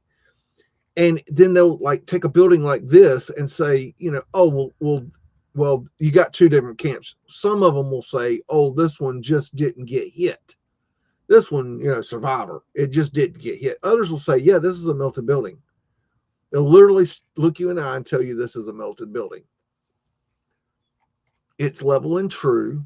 They'll say it's red brick that's melted, that has balloon rocked, and the stones have morphed into, the bricks have morphed into stones, is what they'll tell you. And it's remained level and true. It's symmetrical and all that shit. And the glass is still, good, and all the frames, everything. I mean, all that's good. No problem. No problem. That makes sense to them. Looks like arc lights they can run up on that flagpole right there. That's rather weird. And I'm sorry, that doesn't make sense. There, in no way, shape, or form is that logical. The interior of Powerhouse, Salute Street, St. Mary. So we got some old world mechanics here. Some of these things are so big. I've seen some of these machines up close, and they're just incredible. Not this tight, but machines for running elevators. The electrical motors for, oh my god, they're crazy. Check that out. Mudflood winders coming in. So this is in the basement. And there's the pulley system. So these pulleys would be able to drive machinery. There's a pulley system there.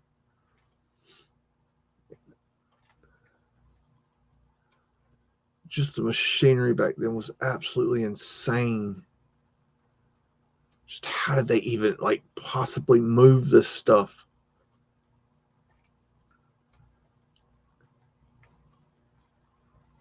Incredible. Don't know what I'm looking at, but it's incredible. I can be inspired, but just looking at Jacksonville, Florida. In case you need to go there. That's one stinking ass place is Jacksonville, Florida. They got a paper mill there, and it stinks to holy hell. I mean, bad. It is nasty. A long time ago, I got to go do back when I did urbex ghost hunting. I got to go to Jacksonville, Florida, and do an investigation at School 4. If you've ever heard of that, it is an old school building, old world school building, and it was considered very haunted, and it was pretty wild. And it's in the ghetto, so um, it's one of the few kind of urbex places where you need to go armed to be safe. So it was very sketchy. Um, yeah, Tartarian lines, but it was a very interesting experience. Very cool. Scared the wits out of you. But School 4, that was one of the coolest ones I got to go to, I'd say. There's another trunking tower for the communications. Got a weird looking ladder there. Asphalt. Gonna do some asphalt.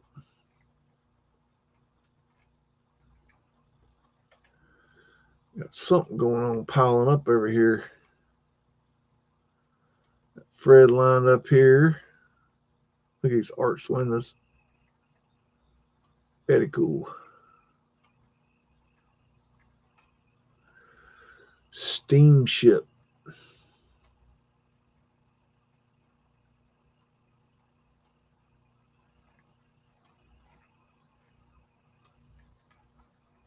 Portholes.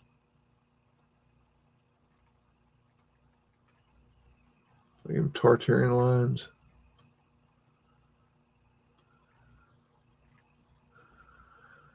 Got Jacob's Ladder, Mount Washington, RY White Mountains, New Hampshire. Maybe Mount Washington Railway, maybe.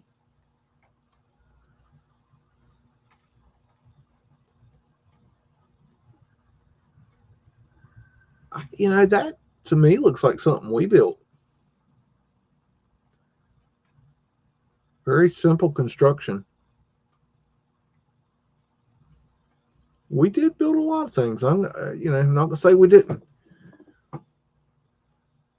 Check out that train. That's so cool. These people look like they're scared for their damn lives. This kid's like, get me off this thing, please, mama.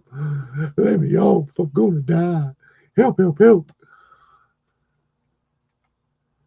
This looks like it could have been vanilla skied, maybe. Hard to tell. I'm not seeing any for sureness, especially with the smoke there. But they could have vanilla skied around the smoke. It's hard to tell. I don't see any proof of vanilla sky. That's interesting how they have two different colors of, you got like coal smoke probably and steam smoke coming out. That's pretty wild. King Street looking west, circa 1898 to 1905. Cary, Sydney. So a little under the Barbie over here. They got Fred over here. Fred's a horse to build America and Australia.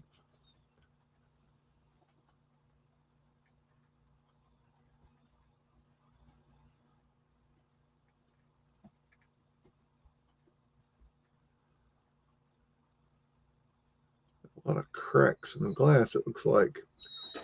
There's Boss Man right there. Somebody's stirring. Y'all know what that means. Best lollies. Uh-oh. What's going on, Beagle? Hound the dog. At their antenna, at their fencing, crusting, arc light. Hey, buddy. What's going on? You wake up from your nap, you have a good nap, you have good doggy dreams? What'd you dream about? Chasing pit bulls? Biting crackheads in the ass? Good boy. Good boy. That's a good boy. That's it. That is a good boy. Yeah. You catch you a pit bull. Yeah, you want to go catch another one with daddy? Want to go pit bull hunting for a minute? Huh? You do? Kathy Broughton, are you still with us, young lady? I believe I see you in the chat there. Let's see here. Let me stop that a second. Kathy, you still with us? Yes, you are. You had asked to see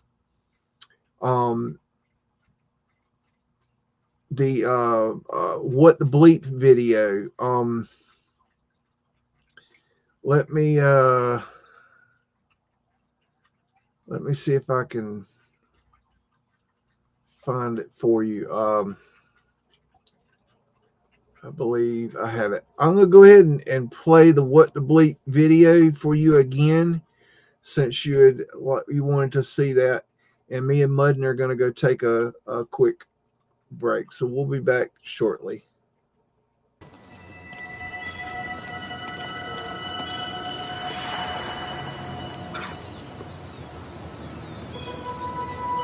You want to shoot some hoops?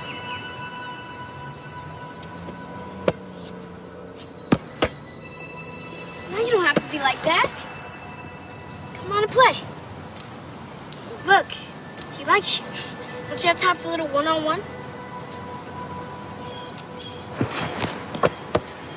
How long has it been since you played? Come on, you got the ball. Take a shot. No, my lady, not from there. It's out of bounds. Gotta be on the court to be in play.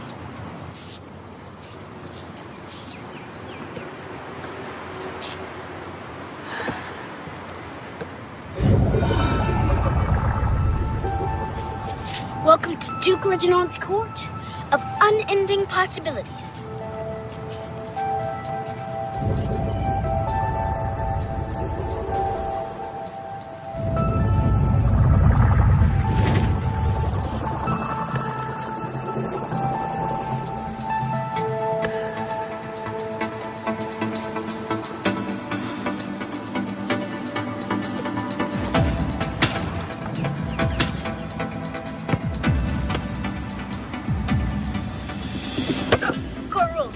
Gotta sink the last one. For her. It never touched you. Right. And it's not solid. This ball is mostly empty. In fact, the universe is mostly empty.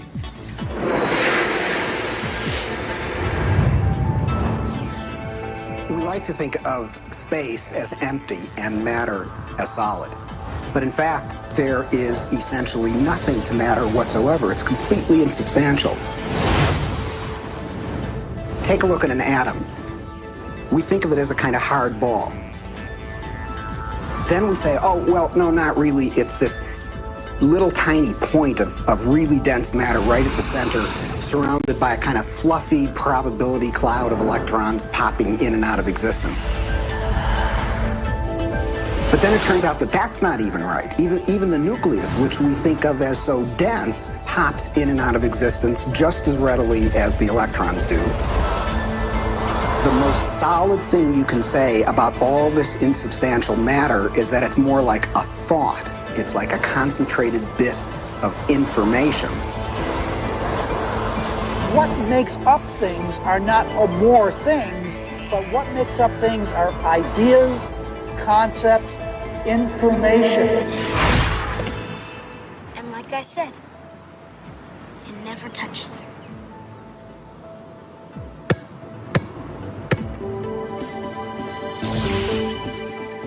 Those electrons build up a charge and push the other electrons away before they touch. So nobody touches nothing. Come on, put your stuff down. Nobody's gonna take it. Like I said, this is my court. It's no problem.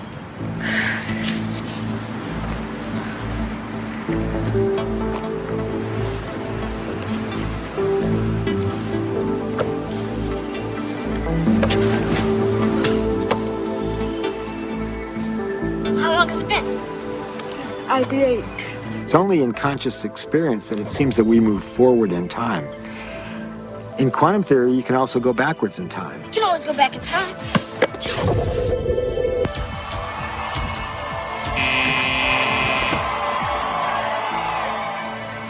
What's the matter? Remember, it's empty. How do you know this yet? I read Dr. Quantum comics. Everybody thinks it's just kid stuff, but I know it's real. That's how I do my magic on the court. Yeah, I always choose the Wonder Boy first. He's got the weirding way. Well, Dr. Quantum says everybody's got it. Everybody's doing it. Doing it constantly. Each and every time you look. When you ain't looking, it's like a wave When you are looking, it's like a particle. When you are not looking, there are waves of possibility. When you are looking, then there are particles of experience. A particle, which we think of as a solid thing, really exists in a so-called superposition, a spread out wave of possible locations. And it's in all of those at once. The instant you check on it, it snaps into just one of those possible positions. Quantum superposition implies that a particle can be in two places, two or more places or states simultaneously. And this is a very bizarre concept and one of the hallmarks of the quantum world. Superheroes use superposition, with the world being potential strips of reality. Until we choose. Heroes choose what they want. Being in many places at once, experiencing many possibilities all at once, and then collapsing on the one. The question is, how far down the rabbit hole do you go? Nice shot. How can a system or an object be in two or more states at the same time? It's very easy. Instead of thinking of things as things, we all have a habit of thinking that everything around us is already a thing, existing without my input, without my choice. You have to banish that kind of thinking. Instead, you really have to recognize that even the material world around us, the chairs, the tables, the rooms, the carpet, camera included, all of these are nothing but possible movements of consciousness. And I'm choosing moment to moment out of those movements to bring my actual experience into manifestation. This is the only radical thinking that you need to do. But it is so radical, it's so difficult, because our tendency is that the world is already out there, independent of my experience. It is not. Quantum physics has been so clear about it. Heisenberg himself, co-discoverer of quantum physics, said atoms are not things. They are only tendencies. So instead of thinking of things, you have to think of possibilities. They're all possibilities of consciousness. You now can see in numerous labs around the United States objects that are large enough to be seen by the naked eye, and they are in two places simultaneously. And you can actually take a photograph of that. Now, I suppose if you showed a photograph, they'd say, oh, great, here's this nice blob of colored light, and I see there's a bit of it over here, and another bit of it. So you got a picture of two dots. What's the big deal? And if you say, well, look right in the chamber. You can see it right there. Oh, I see two things there. You say, no, that's not two things. That's one thing. It's the same thing in two places. I'm not sure that people's jaw would drop about it, because I don't think people really believe it. And I don't mean that people say, oh, you're lying, or, oh, the scientists are confused. I think it is so mysterious that you can't even understand how amazing it is. And then furthermore, you've seen Star Trek and whatnot. Beam me up, Scotty. So it all seems sort of, oh, well, what does that really mean? But you've got to really stop and think about what that means, that it's the same object and it's in two places at once. And people tinker in the lab and they get angry about things and they have lunch and they go home and they lead their lives just as though nothing utterly astounding is happening, because, of course, that's how you have to go about it. And yet there is this completely amazing magic sitting right in front of your eyes. Quantum physics calculates only possibilities. But if we accept this, then the question immediately comes, what chooses among these possibilities to bring the actual event of experience? So we immediately see that consciousness must be involved. The observer cannot be ignored. We know what an observer does from a point of view of quantum physics, but we don't know who or what the observer actually is. Doesn't mean we haven't tried to find an answer. We've looked. We've gone inside of your head. We've gone into every orifice you have to find something called an observer, and there's nobody home.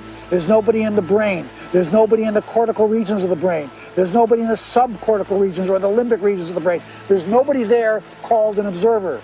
And yet we all had this experience of being something called an observer, observing the world out there. Is this the observer and which is so intricate to understanding the wacky, weird world of quantum particles and how they react. Is this, then, the observer? In my modeling, the observer is the spirit inside the four-layered biobody suit. And so it's like the ghost in the machine.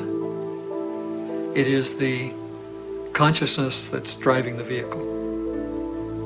And it is observing the surround. The four layers of the biobody suit have all kinds of sensory systems to pick up signatures from the surround.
All right, we are back.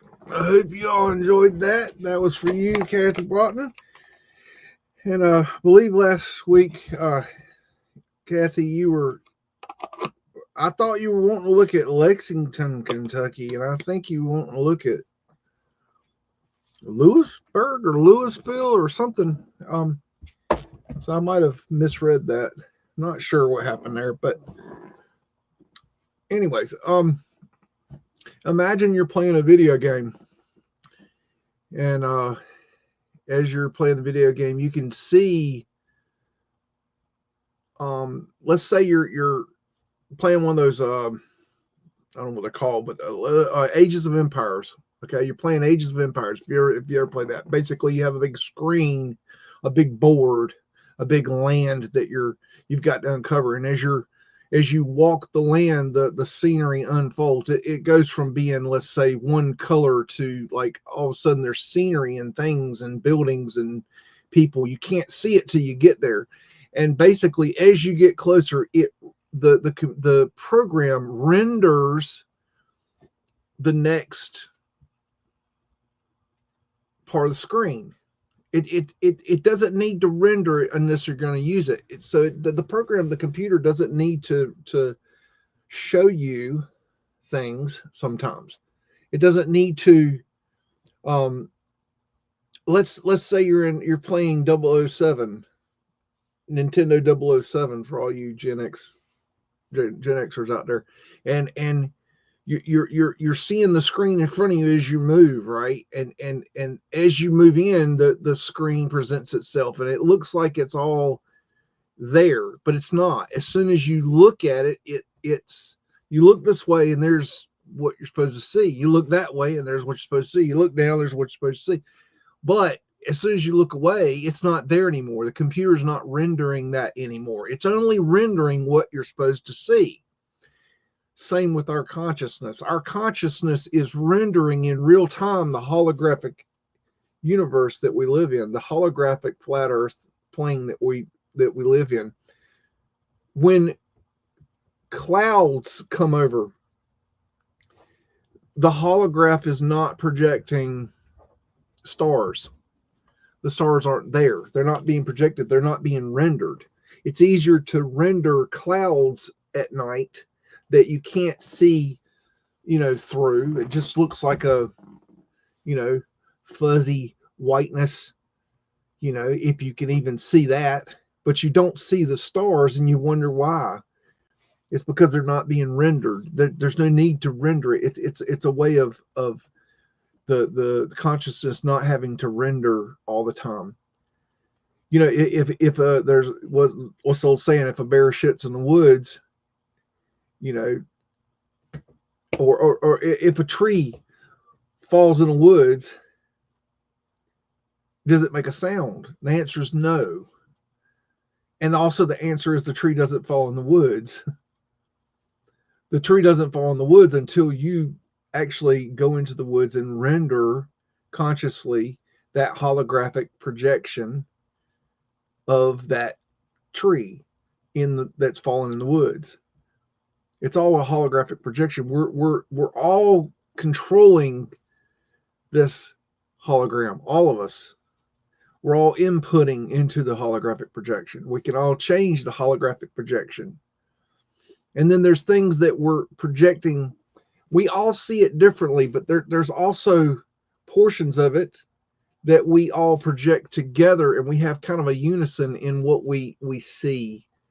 But then there's also, you know, where you have your globe earthers and you have your flat earthers that don't see it the same way.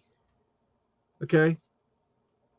And it's in their minds, a glober, like they can't wrap their head around anything other than what they were told. They've never questioned it.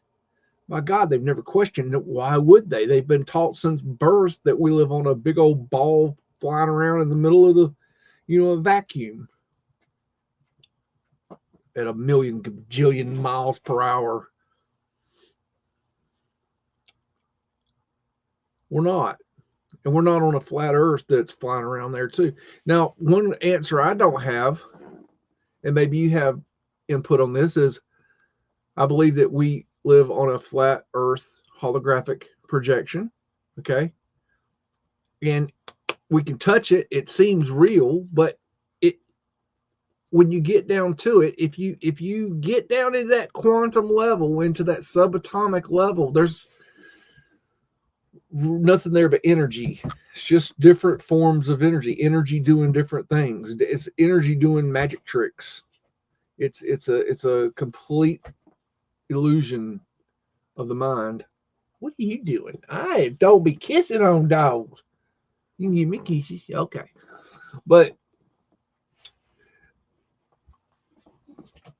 it's just amazing thing we live in. It's just absolutely amazing. But what I'm wondering is, okay, if we live in this, surrounded by this torus field of electromagnetic energy, okay, this consciousness construct, I don't know what's outside that. That's a question I don't have the answer to. I also do not know what is below, underneath. Yes, we have a torus underneath us, but I don't know what's under there. Like, if you actually could see under there, is there anything under there? I'm kind of thinking there's nothing under there because it's all projection. Okay, we're all holographic projecting it. If there's nobody there to see it, it's a tree fall in the woods. There's nobody there to see it. It doesn't happen. There's no reason to render it. What is there? Nothing. The energy is there because it has to be a double torus field to hold the 0 point in place, to hold the construct in place. But I don't think there's anything there. I mean, maybe, you know, we can project down as we drill 8 miles down, but at some point we realize we can't go any further. It was pointless. I'm just thinking out loud.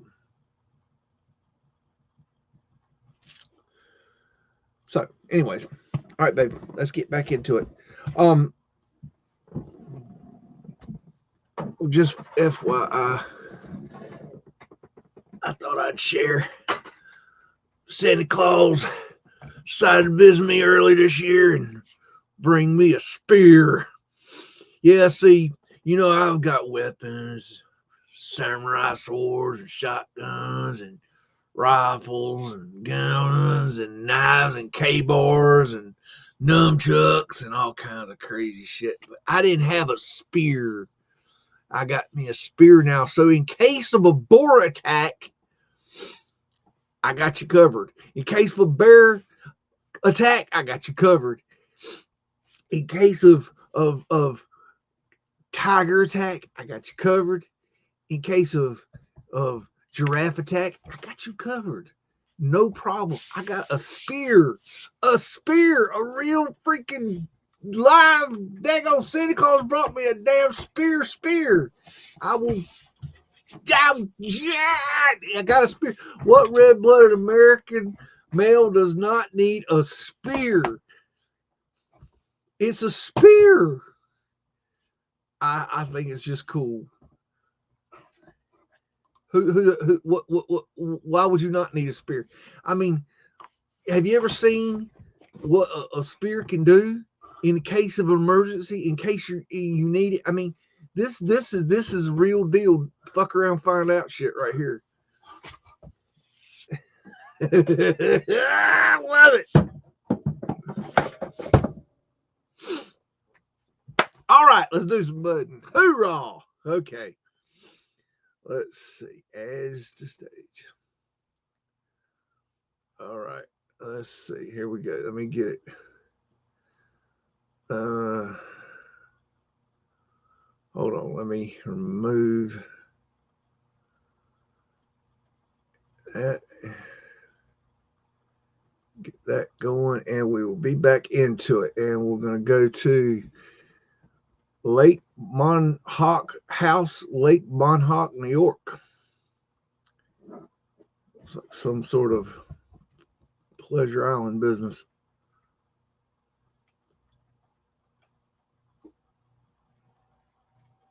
Oh, tiki hut there.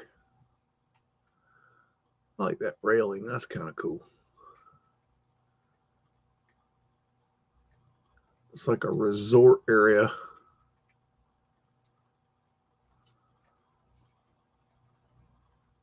Very nice. There's some cool stonework there.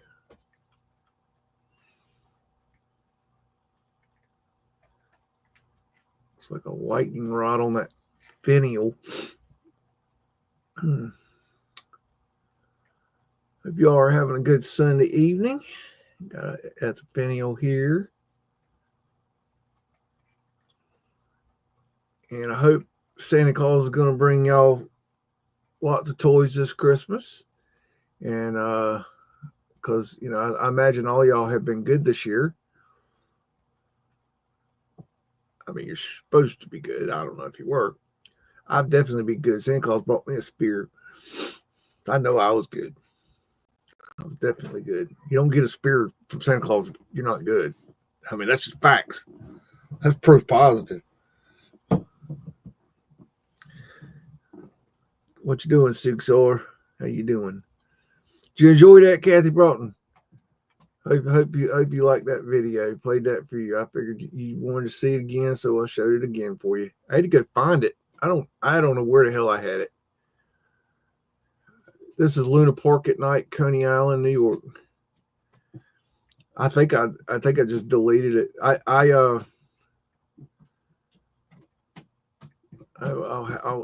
delete a lot of stuff. Like I'll use it and then delete it because I've got so much stuff. It's like I know what like certain things are to find it again. Like it's not a problem, but there's cartouches. Cornucopia coming out. Reminds me of the Fruit of the Loom logo. And yes, the Fruit of the Loom logo had a cornucopia when I was little. I know that for sure. I mean, how many times have as a young man I've seen the tag in your underoos? I mean, come on. Porthole. Got incandescent knob and tube lighting. It's not etheric lighting, as Jen True Seeker 69 tried to claim one time. Tried to claim this was etheric lighting. And this is just knob and tube lighting. We added this stuff. Why would etheric lighting show the wires? I mean, come on. Look, you can see the wires, Jen. The wires are visible for your etheric lighting. It's knob and tube wiring. It's shit we did. We made that. Etheric lighting would not run on wires. Madison Square, New York. New York City. Got let it lock in. Got Fancy Fred down here. Got Top Hat Man, woman in uniform. What are you up to, Beagle? You better quit your messing. You up to no good. You want a whooping?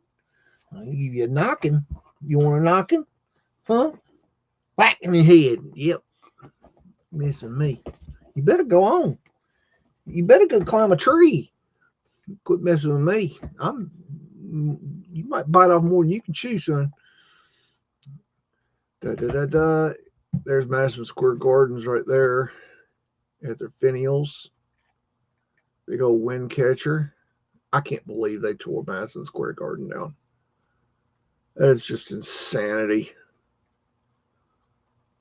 Got pavement lights right here. Got a trap door right there. Hey, Beagle. Okay, good to see you again.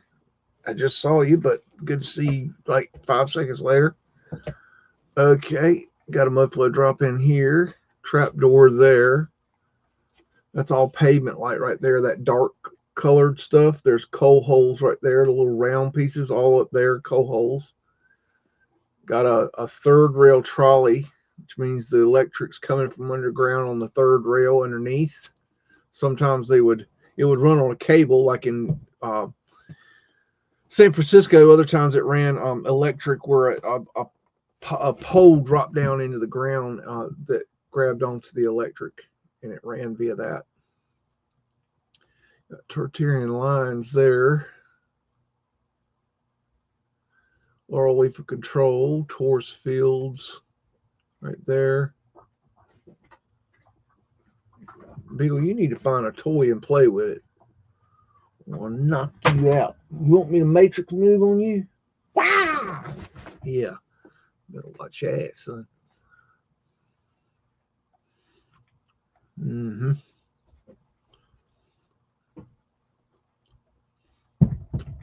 My Beagle's a nut. Make insane asylums great again, so I can send him to a insane asylum because he needs to go there. He's a nut. He's a nutter. Alrighty, I think I've had enough of that one. Got Madison, Wisconsin, panorama from Capitol Dome between 1880 and 1899. Okey-dokey. Got big arches here. Big doors. A 10-foot door.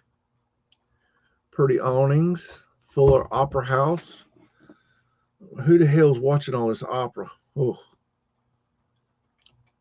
And this would be a porthole right here and here. There's little round windows right there. Coal hole covers right there.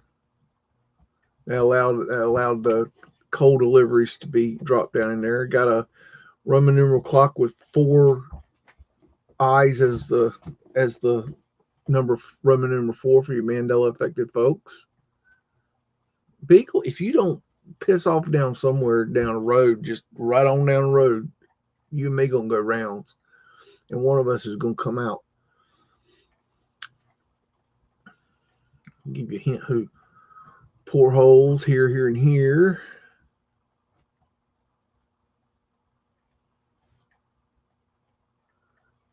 You take naps and get all riled up when you get up, then you want to play. I ain't got time for it. I'm doing MUDDIN show. You're supposed to be doing the show too. You're supposed to be right up here on my lap taking care of that. Manhattan House Shelter Island, New York. Why are you chewing on my shirt? Is it edible? No, it's not edible, you little son of a bitch. I will knock you clear out. You want to get, come on, you're going to get you a knuckle sandwich. You want a knuckle sandwich? Or you want 2? You want the thunder or you want the lightning? Which one you want? Huh? Which one? Pick it. That one. Oh, yeah. Headlight. Anywhere. I'll knock you out. I told you you could quit messing around. You're going to get it. Excuse me, folks. I got to whoop this dog's ass. You keep messing with me, you're going to get it. I told you I'm gonna tickle you to death. Yeah, you keep messing with me, messing there down the interrupting the show. Ain't probably got time for this. All right, get on. Punk ass. All right. Got a little mini cannon here in the front yard. Got ether antennas all up there. Ether finial, ether fencing, cresting, ether antenna with a flag on it. A weird anomaly there. It could be a plant. I don't know. A weird place to hang a plant, but kind of looks like some sort of anomaly on the glass plate. Porthole. That one actually has plumbing. Look at that. They must have added that later. Very odd. At their antennae with mercury ball. They've added fire escapes to the side here. Porthole. Definitely added the fire escapes. I mean, does that, like, when you see this right here, does that just not scream afterthought? Yeah, we had to add that later.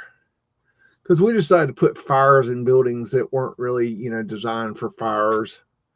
So it was a problem. We started burning shit down. So we didn't want to do that no more. Got a Marble College Church, New York. Got electric car for you, electric car enthusiast.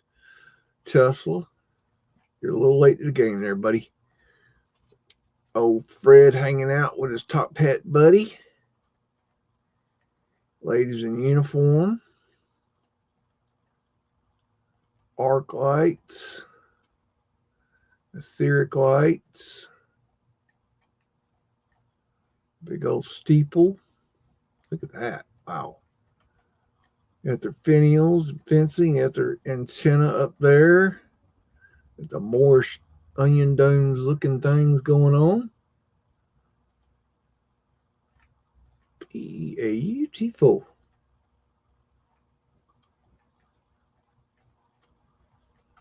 More at their antennas. Diamond symbology. Clock with 4 ones for the 4 for the Mandela affected folks. Wind catcher. Got something. This has been vanilla skied. 100%. I need to add this one to the collection. Definitely. Look what they did to that cross. So why do we have an upside down cross on the church? This might be in the collection. I think I might have remembered this one from the other day when we did the Thanksgiving show. You see that right there? That's vanilla skying right there. They've scraped it out. Very weird.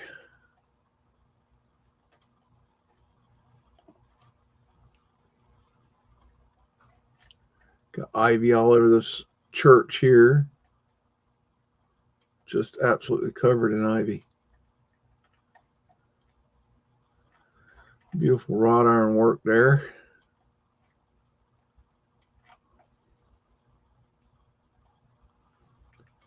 Minneapolis view from across the river between 1880 and 1899.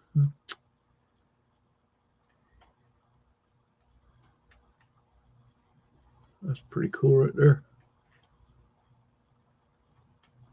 Now, a meltologist will say those are brick lines. Those are brick lines. Really? Really? Because you see lines, you automatically assume there's brick lines. You do realize there's vertical lines in bricks too, right? I mean, they always ignore that fact. Oh, there's you can see brick lines. Yeah, horizontal brick lines. Okay, but what about the vertical brick lines? Where's the vertical brick lines? If that's brick, number one, if that's brick, where's the vertical brick lines? Where's the vertical mortar lines? Where? Show me. Number two, this is in Minneapolis. This is right across from downtown, in between probably Minneapolis and St. Paul.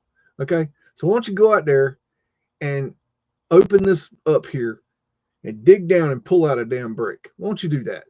Why don't you do that instead of saying that's a brick building? Before you go off and call that a brick building, go get some fucking proof. Excuse my French, but get the fucking proof. Go get the receipts first. And then come back and play, dumbass. Look at this beautiful arched bridge right here. And they'll say that this is a melted building, that this is melted. They'll say this is brick that's melted. It's morphed into stone, whereas John Levy will tell you fused into stone. Brick can fuse into stone. See, they say melt into stone or morph into stone or popcorn brick or balloon rock. And he comes up with his own terminology and says fused. It's all the same word. It's all the same theory. One dumbass is copying another dumbass. It's a cult. They, now they're, at first, Jen and Spartan Red and Jacobin sucked off the tit of Jerry DeCamp. Now, then you had other people like Our Melted Reality and I Am Kairos and I don't know. There's a bunch of these people. Deborah the Red Brick Chick. There's a bunch of them. Okay, they started sucking off the tits of Jen and Spartan Red and Jacobin. Now you got John Levy sucking off the tits of Jen and Spartan Red and Jacobin. Okay, and Our Melted Reality and I Am Kairos. Okay, and next thing you know, what's going to happen is the 347,000 subscribers of John Levy who worship his every fucking fart are going to believe every word he says, and they're going to start drinking the John Levy milk, the John Levy Kool-Aid, and they're going to start saying that bricks fuse into stones. And then all of a sudden, one day, we're going to hit the mainstream, and John Levy is going to be the face of Meltology and Mudflood, and we're going to look like the biggest fucking assholes on the face of the fucking planet. And I'm not going to be a part of it. I'm going to be the one sitting here with logic and reason saying, no, that is not true. Now, if there's anybody that would like to stand on the wall with me, say, hey, I support BEAGS. And I'm talking to the big channels out there. I'm talking to all you big Mudflood researchers out there. If you want to support the idea that a brick cannot fuse into a stone, morph into a stone, balloon rock into a stone, popcorn brick into a stone, that all mountains are not melted brick buildings, now's the time to stand up and say, I am with BEAGS. And that doesn't mean that you support everything I say. What it means is that in this situation, that you stand with me on the wall and say, no, this shit stops here. We're drawing a line in the sand. We're together. We're united. Now, who's going to stand up with me? Let's see. Let's find out.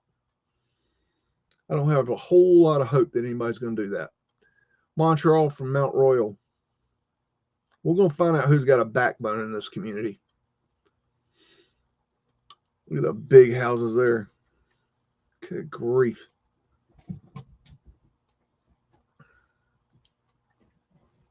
Wind catcher at their antenna.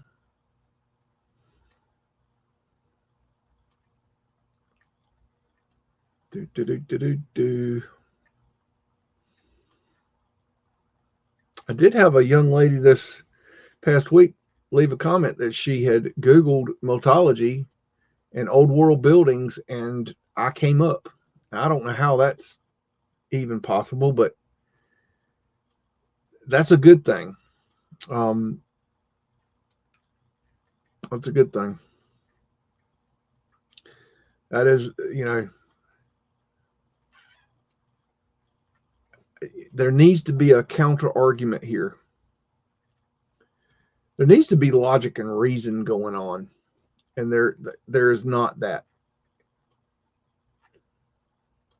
I want to see real truth to come out here.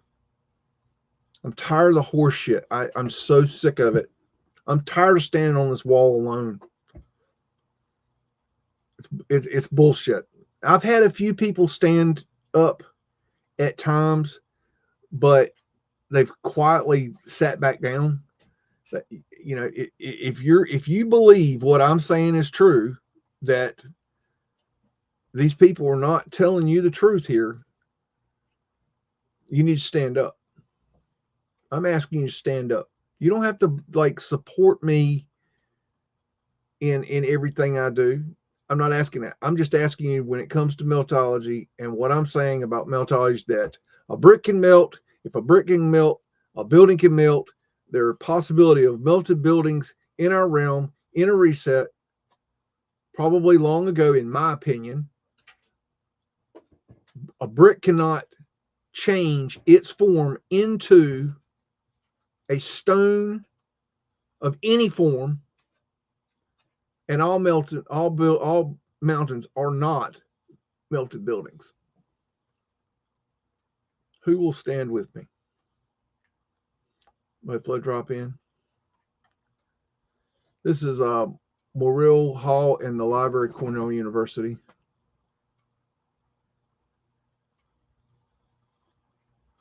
Stoneball finials.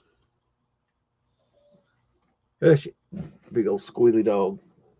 What are you doing? I think you caught air that time, you weirdo. I don't know what this dog's over here doing. You better be a good boy. Santa Claus. I talked to Santa Claus yesterday, and Santa Claus told me that there's some presents for you if you remain on the good list, but you're gonna be hard pressed to stay there.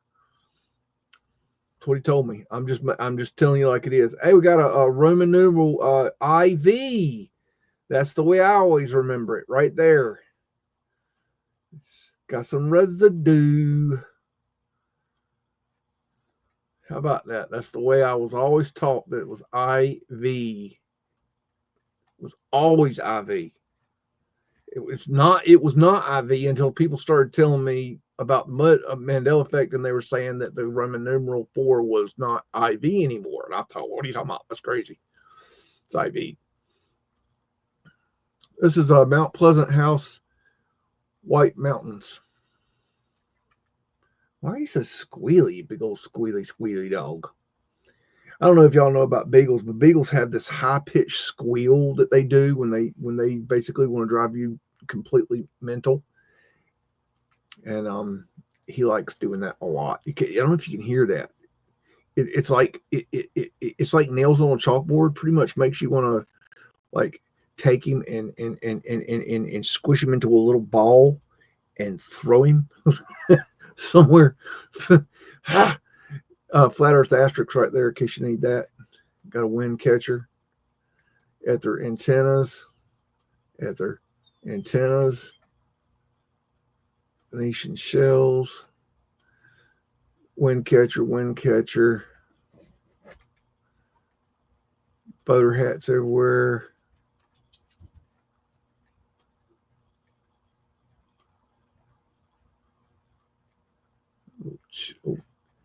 We would have made these chimneys like this. All right. Got Mount Holyoke College, South Hadley, Massachusetts. Some of these names, I swear.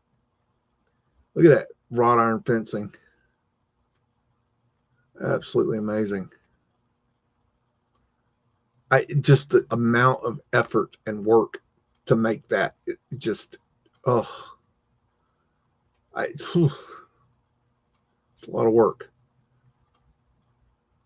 Gaslight.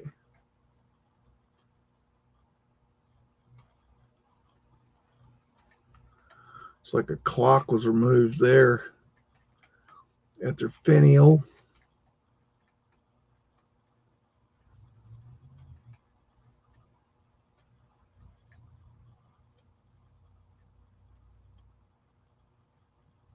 There's flowers. See, we're back to the 4 ones. Etherfinials all over. Big old etherfinial weather vane too. Etheric energy, bringing in that free energy.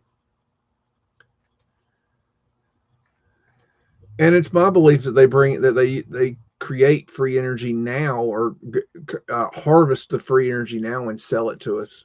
And that's why they went to the wire transmission systems. So basically, they are screwing the shit out of us. Same thing with jet fuel. You know, they're not using jet fuel. They may use a little jet fuel at the beginning of the flight, but they're looking at jet fuel hoax. I'm gonna stand by that one. And I know a lot of folks will fight you on that one, but that's okay. I'm gonna stand on this hill, and we'll stand right there on that hill. Old Man of the Mountains, Franconia Notch, New Hampshire. So this is just kind of interesting rock formation here. I believe it kind of looks like maybe an old Indian. Just kind of cool. And so your meltologist will say, well, there's a brick line right there. Oh, there's a vertical brick line right there. When's the last time you saw a brick that was, 10, 12, 20 feet long by, 4, 6, 8 feet tall? I mean, that, well, it's a bunch. Then they'll say, oh, that's a bunch of bricks that fused together and created one block.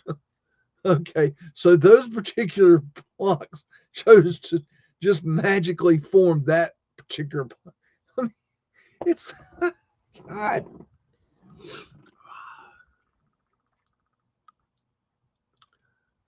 Insanity. This has been Vanilla Sky's the same mountain, obviously. And they vanilla skied it. You see whoa, where am I? How the hell did I get here? Whoa, good Lord. I don't even know how I did that. Okay, buttons aren't toys. Anyways, they vanilla skied this. You see the clouds aren't there. And this picture would have been taken the same day. So,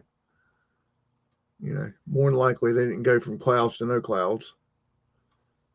When you look back, look how many clouds are in there. Come on. And then look at this area here. What that looks like. Look up over here. And then look at the side here. Looks a little weird. Not sure what's going on there, but it's weird. Okay, we've got Olivia Street west from 6th Street, St. Louis. And we got coal hole covers here and here with cymatic patterns in them. Got trapdoor here and here. And here. Dr. Cook, you need an OR? There's Fred's. Big etherfinial up there.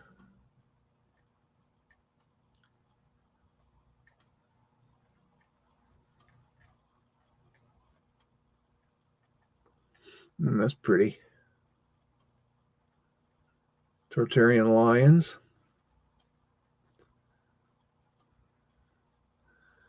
Citrus, is that a lion? What is that? Citrus, hard to see. These would be portholes right here, the little round windows.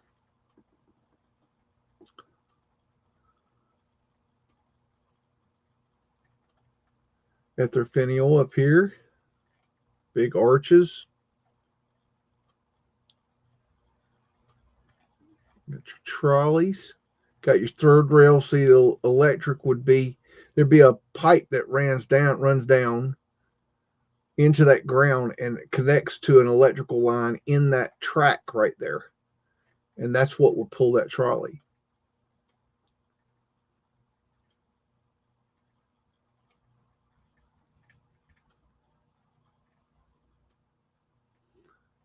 So they also have the overhead trolley electric, but that's what that is. That's a trolley, a third rail trolley, electric trolley track. It could also be the belt driven, the chain, or it's like a belt, I think, or a chain. I can't remember. They have it in they still have it in San Francisco. They still have that system. You can actually go see that system today.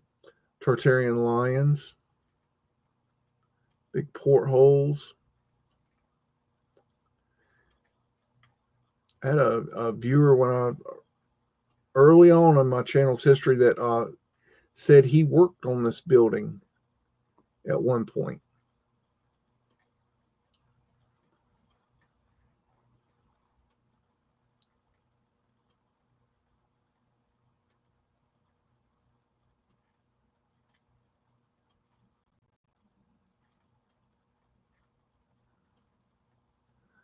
Got some pretty awnings, tourist fields. Everything's tourist fields. The tourist is you need to study the tourist. It is extremely important, y'all. Parliament Building, Victoria, British Columbia. Etheric light.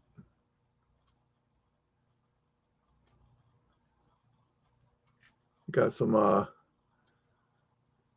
hanky-panky going on here with the photo manipulation where they've scratched that portion of the building out. For what? Why? I don't know.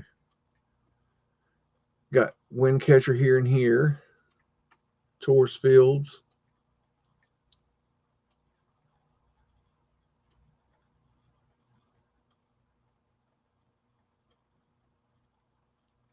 Windows at ground level. Wind catcher window. Wind catcher. Fleur de lis. Tourist field. See, this is side view. This is the tourist. This is one side of the donut, and this is the other side of the donut. And this is the north magnetic. It's the energy flowing up and out and around. Everything's torus. Ether finial. Arc light.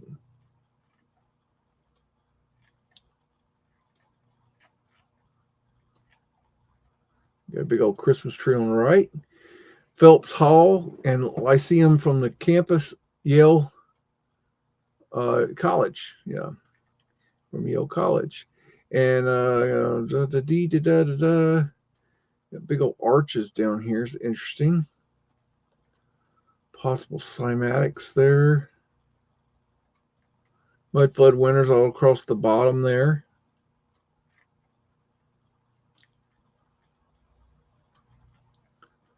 Mudflood winters right there.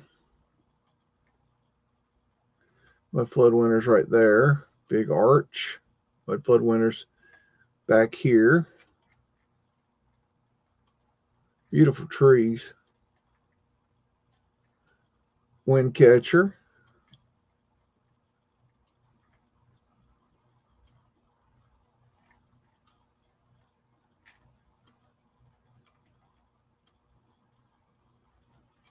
Ether finial.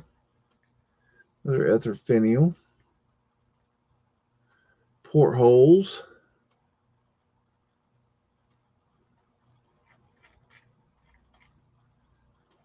Beautiful campus. Rochester, New York. Overhead shot. Get your gloves.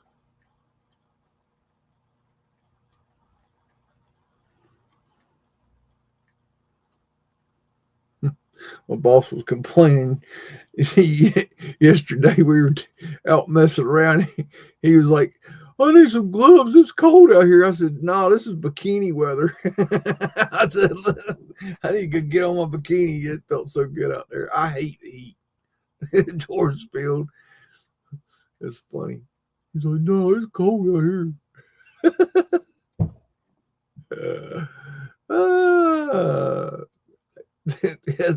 Ether antenna. Man.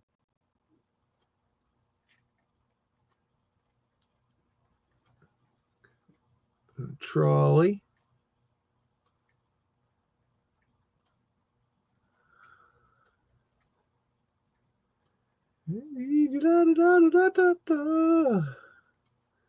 We've had some rough weather lately. It was raining Friday. I said, I ain't working in this. Then tomorrow, I think it's going to do it again. I'm not sure. I haven't looked lately, but I might be strategically sleeping in tomorrow. Ether mercury ball there. That's something also to look into is mercury. Very important. Very important. Ether antenna. Look at all them awnings. They just really set that building straight. You know, it just makes it look so much better.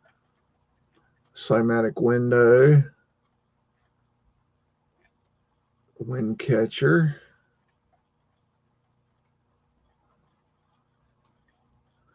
Arched winders all over the place. Bunch of arched winders here.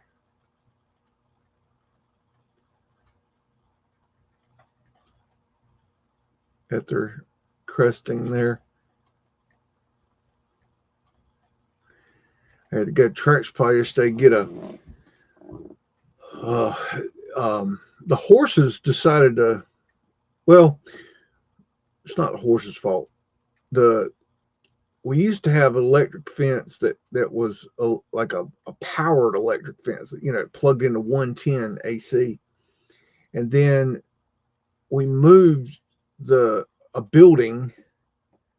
whole building, and we no longer were running power to that area. So we're having to switch to a solar system.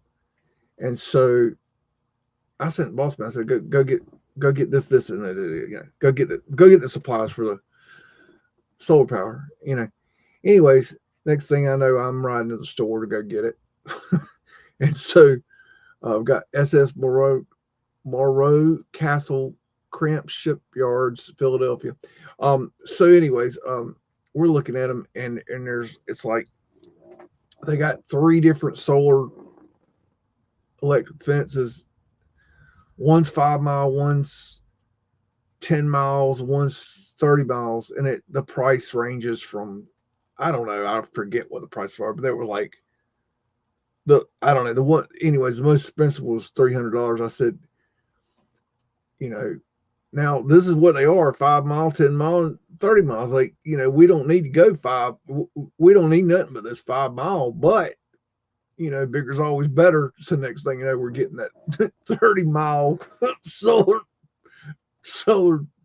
electric zapper and a whole cart full of stuff. Anyways, we sent a guy out there today to work on redoing the fence, because the horses, they got in an electric fence last week and tore it up. Because we didn't have it electrified, we thought we'd get away with it. Before they got into it, tore it all to shit. At their at Mercury Ball, possibly. Anyways. So anyways, while I was at Tractor Supply, Santa Claus picked me up a spear, as you saw earlier. What they do with all the horse poop, the hay streets. Well, Caleb, they live in a humongous field.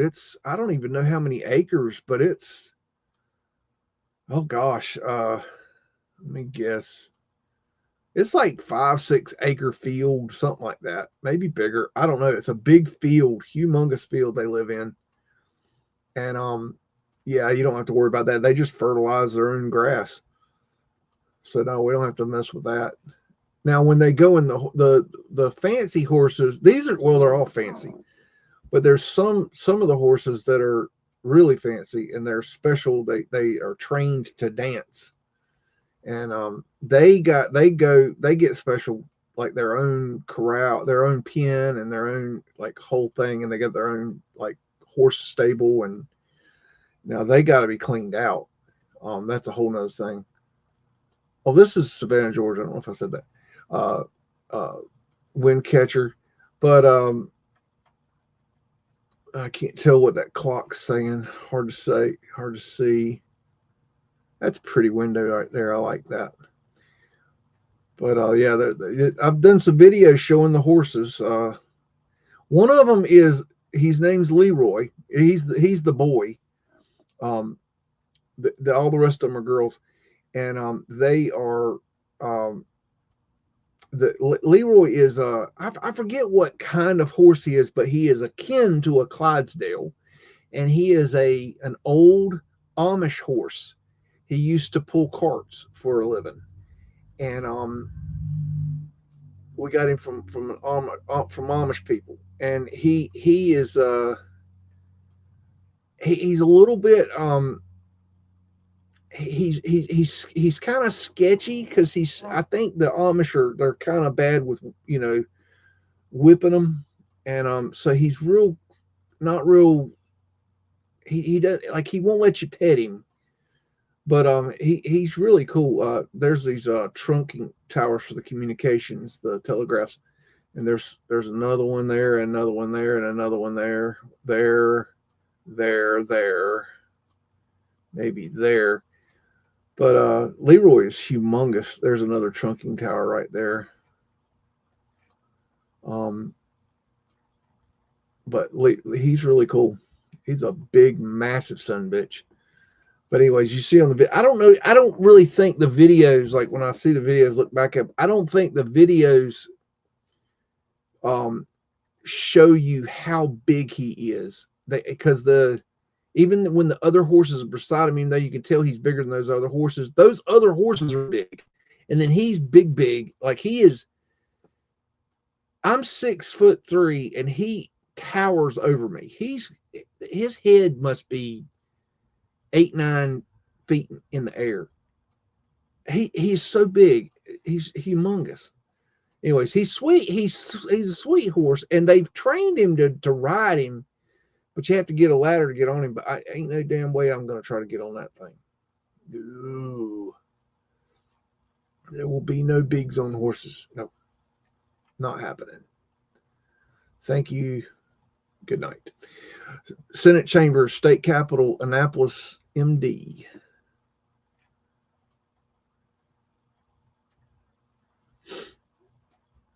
I just don't. There's something about these desks here that I don't think they were there originally. I don't know. They just don't look like they belong to me. Look at these lights. And look at this backdrop here. I mean, who's the hell sitting there? God himself? I mean, come on. What's going on here? That's pretty. That's pretty. Look at that. Got 4 1s on the Roman numeral clock. Again, for you Mandela effective people.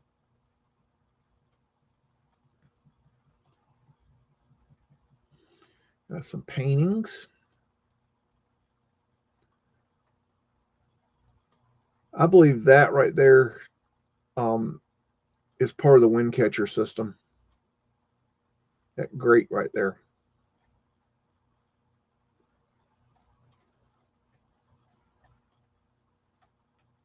Check out that lamp. That's wild.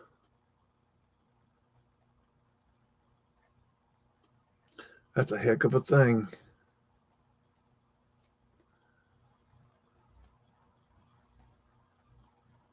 Wow, look at that glass.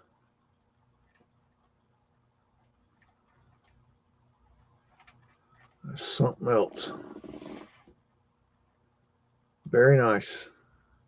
Very nice. Did we look at that? Yeah, we did. Okay. I think that's about it for that one. Got St. Louis Gate at the Grand Alley, Quebec. We got Fred sitting here, hanging out, doing his thing.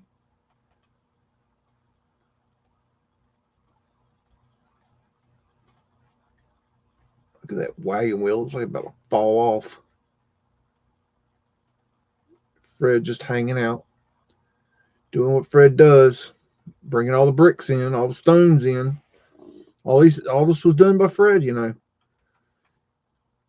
At the finial with a fleur-de-lis, which I believe is a symbol for a torus field and the flat earth. Ether finials. There's another ether finial for you. Probably with Mercury in the ball. Arc light. That's a wild one. Jeez.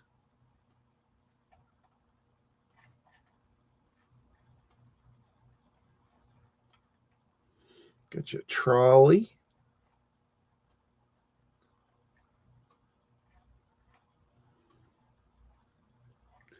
Very cool. St. Paul and Park Road buildings from Vesey Street, New York. All right. Balsa Man looking over his domain. Arc light. Flat Earth asterisk right there. You got your vertical, your horizontal, and your X. They hide it everywhere. And they still do it today. It's everywhere.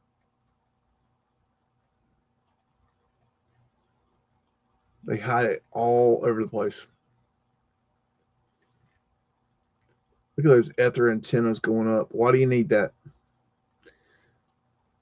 Wind catchers. Check out those statues. Look how tall they are. I have no idea how tall those are. I mean, there's 2 stories, so there's, let's say 20 feet, and that's about the same. So that's 15, 20-foot statue. Rough guess. Look at the detail on that. Tartarian lions.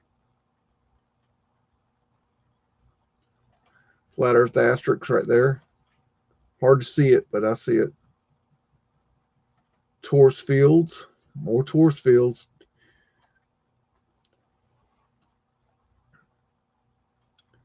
Got their finial right there. Another one right there. Stoneball finial.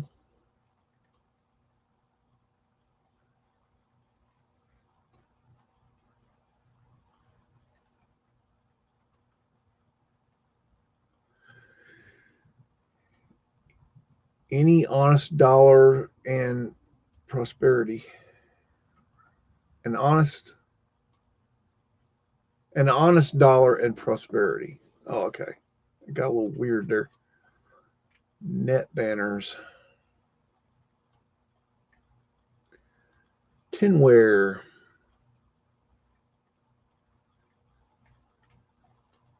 I think it's walkway up here. Possibly a viaduct, maybe, or it could be an L. Probably an L. I'd say an L. Going with L. Final answer? Yes, final answer. What you're up to, but you're up to no good, I could tell.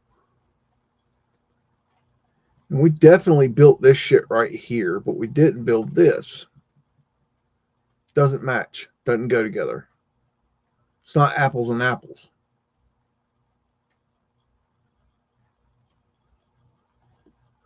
Got State North from Madison Street, Chicago.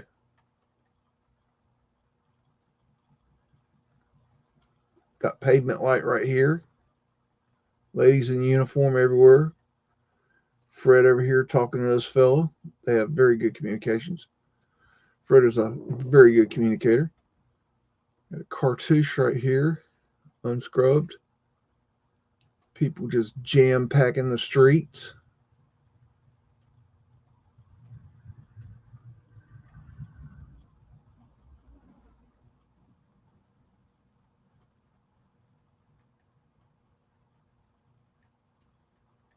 Detail right there.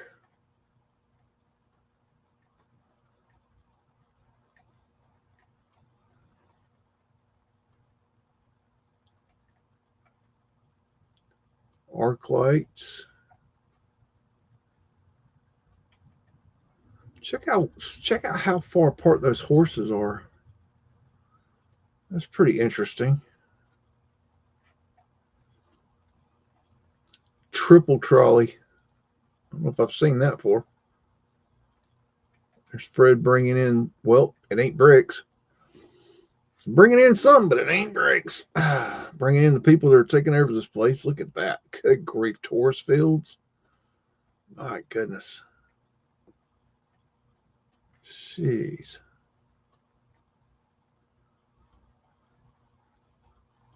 Unscrubbed cartouche up there.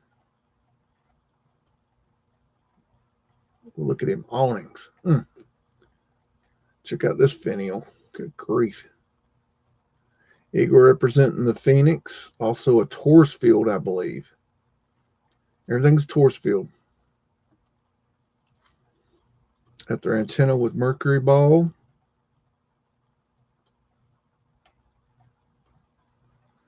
Check out this statue right here in this niche.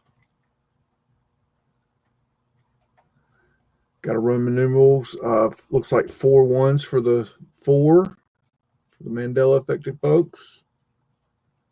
Got another statue. Got another statue here. The statues seem to disappear over time, it seems.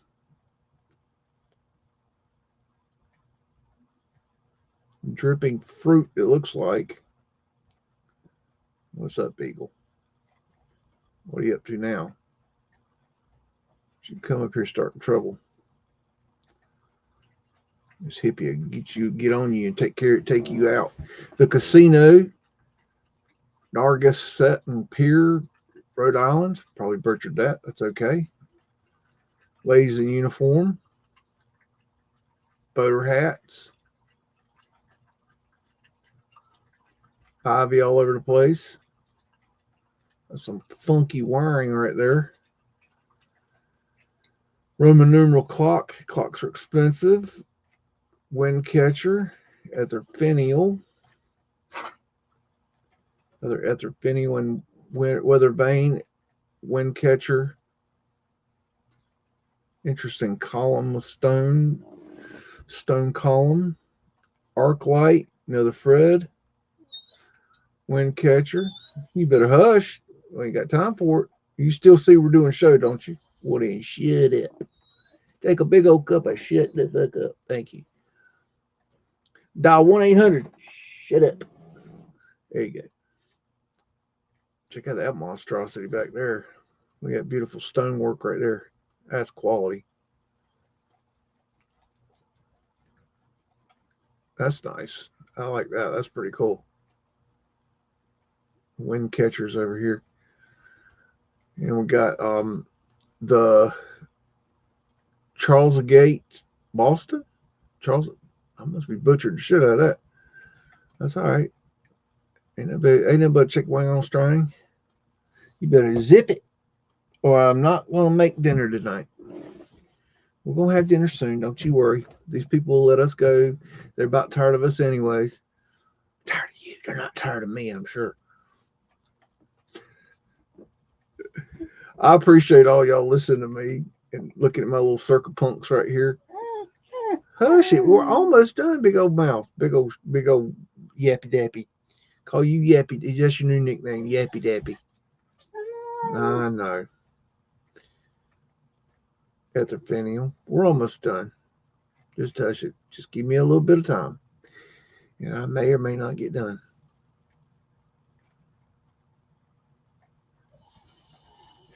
We'll be finishing up here shortly, y'all.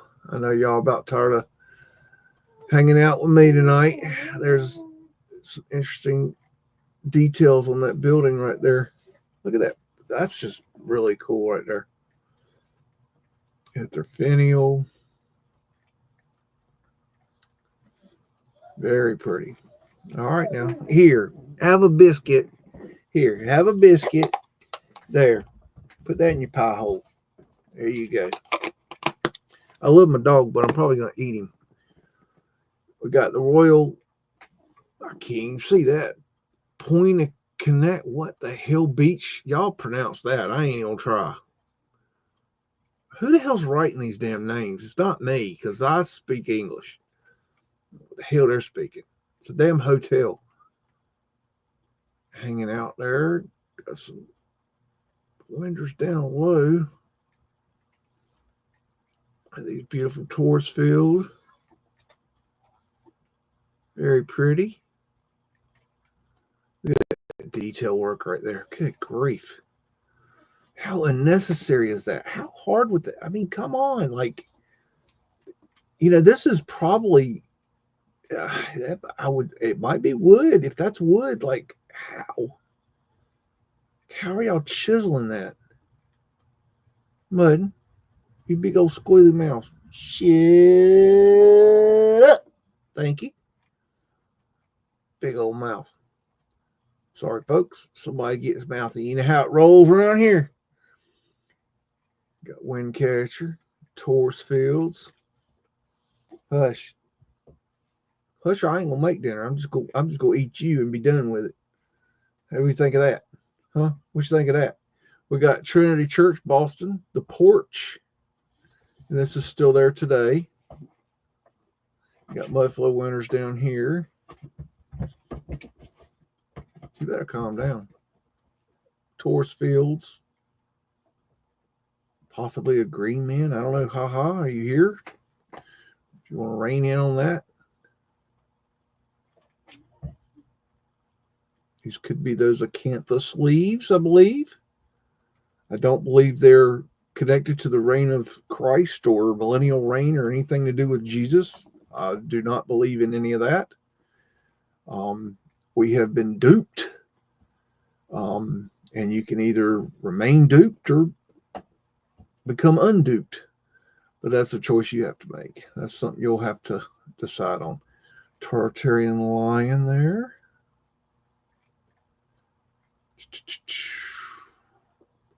And I do not come to my thoughts or my beliefs overnight, y'all.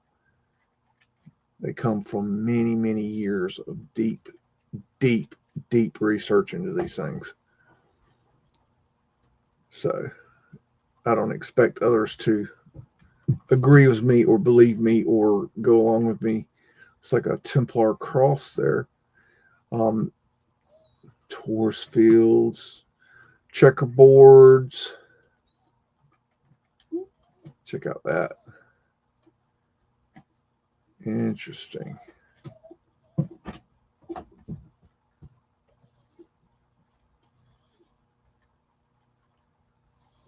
Shh. You're annoying me, kid.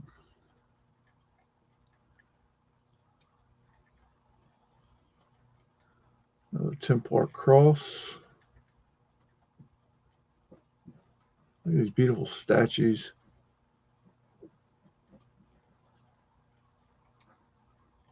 Just amazing.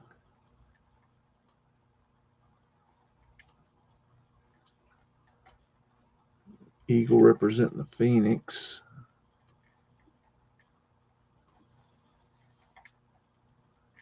Yes, we all know you're a whiny dog. There's that weird shield symbol.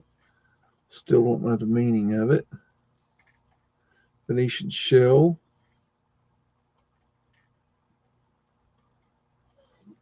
And there's Fred. And Fred is the horse that built America. And everybody knows it. If any meltologist, anybody would like to, well, preferably let's draw it back a little bit. Not any meltologist with a YouTube channel. That actually makes videos. You don't have to make a lot of videos, but you do something on YouTube with Meltology. Okay, let's just kind of narrow down the field a little bit to the main credentials of, the main, a certain set of jackasses. If you will send me one picture, one picture that you would like me to bring on the show and show, not you on the show. I don't want y'all on my show. Y'all are at your fucking minds. If you would like to send me one picture for me to look into that you believe is the end all and be all evidence to prove your Meltology theories, send it to me at stuffedbeagle, one word, at gmail.com. And I will show it on the show and give you my opinion on your picture that you are so adamantly sure is a melted building. I will grant you that honor to get your word out of what you believe. But I will be brutally honest with you, and you will get my full opinion. So hit me with your best pictures, but just send me one. I don't want to look at 1,000 pictures, and I don't want you to say, here's my evidence, and it's the same shit over and over and over again. I want one picture, one, because you all have one picture that you think is the absolute end all and be all that's going to prove it. So send that, and let's see if we can come to an agreement on what we agree on. Let's find a middle ground. Let's find a 0 point between what you believe and what I believe. Or you can continue to spill your lies and suck off the, John Levy Meltology titty. Until next week, love Biggs. This motherfucker don't miss. No, he's fucking good. That motherfucker don't miss, man. He's good. In the heat of battle, he don't miss. No. In the heat of controversy, he don't miss. No.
It's a mystery.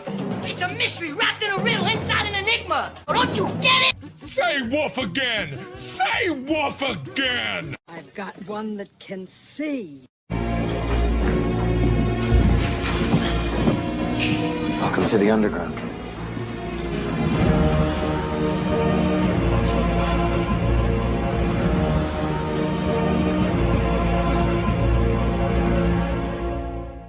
This is my kung fu, and it is strong. See you later.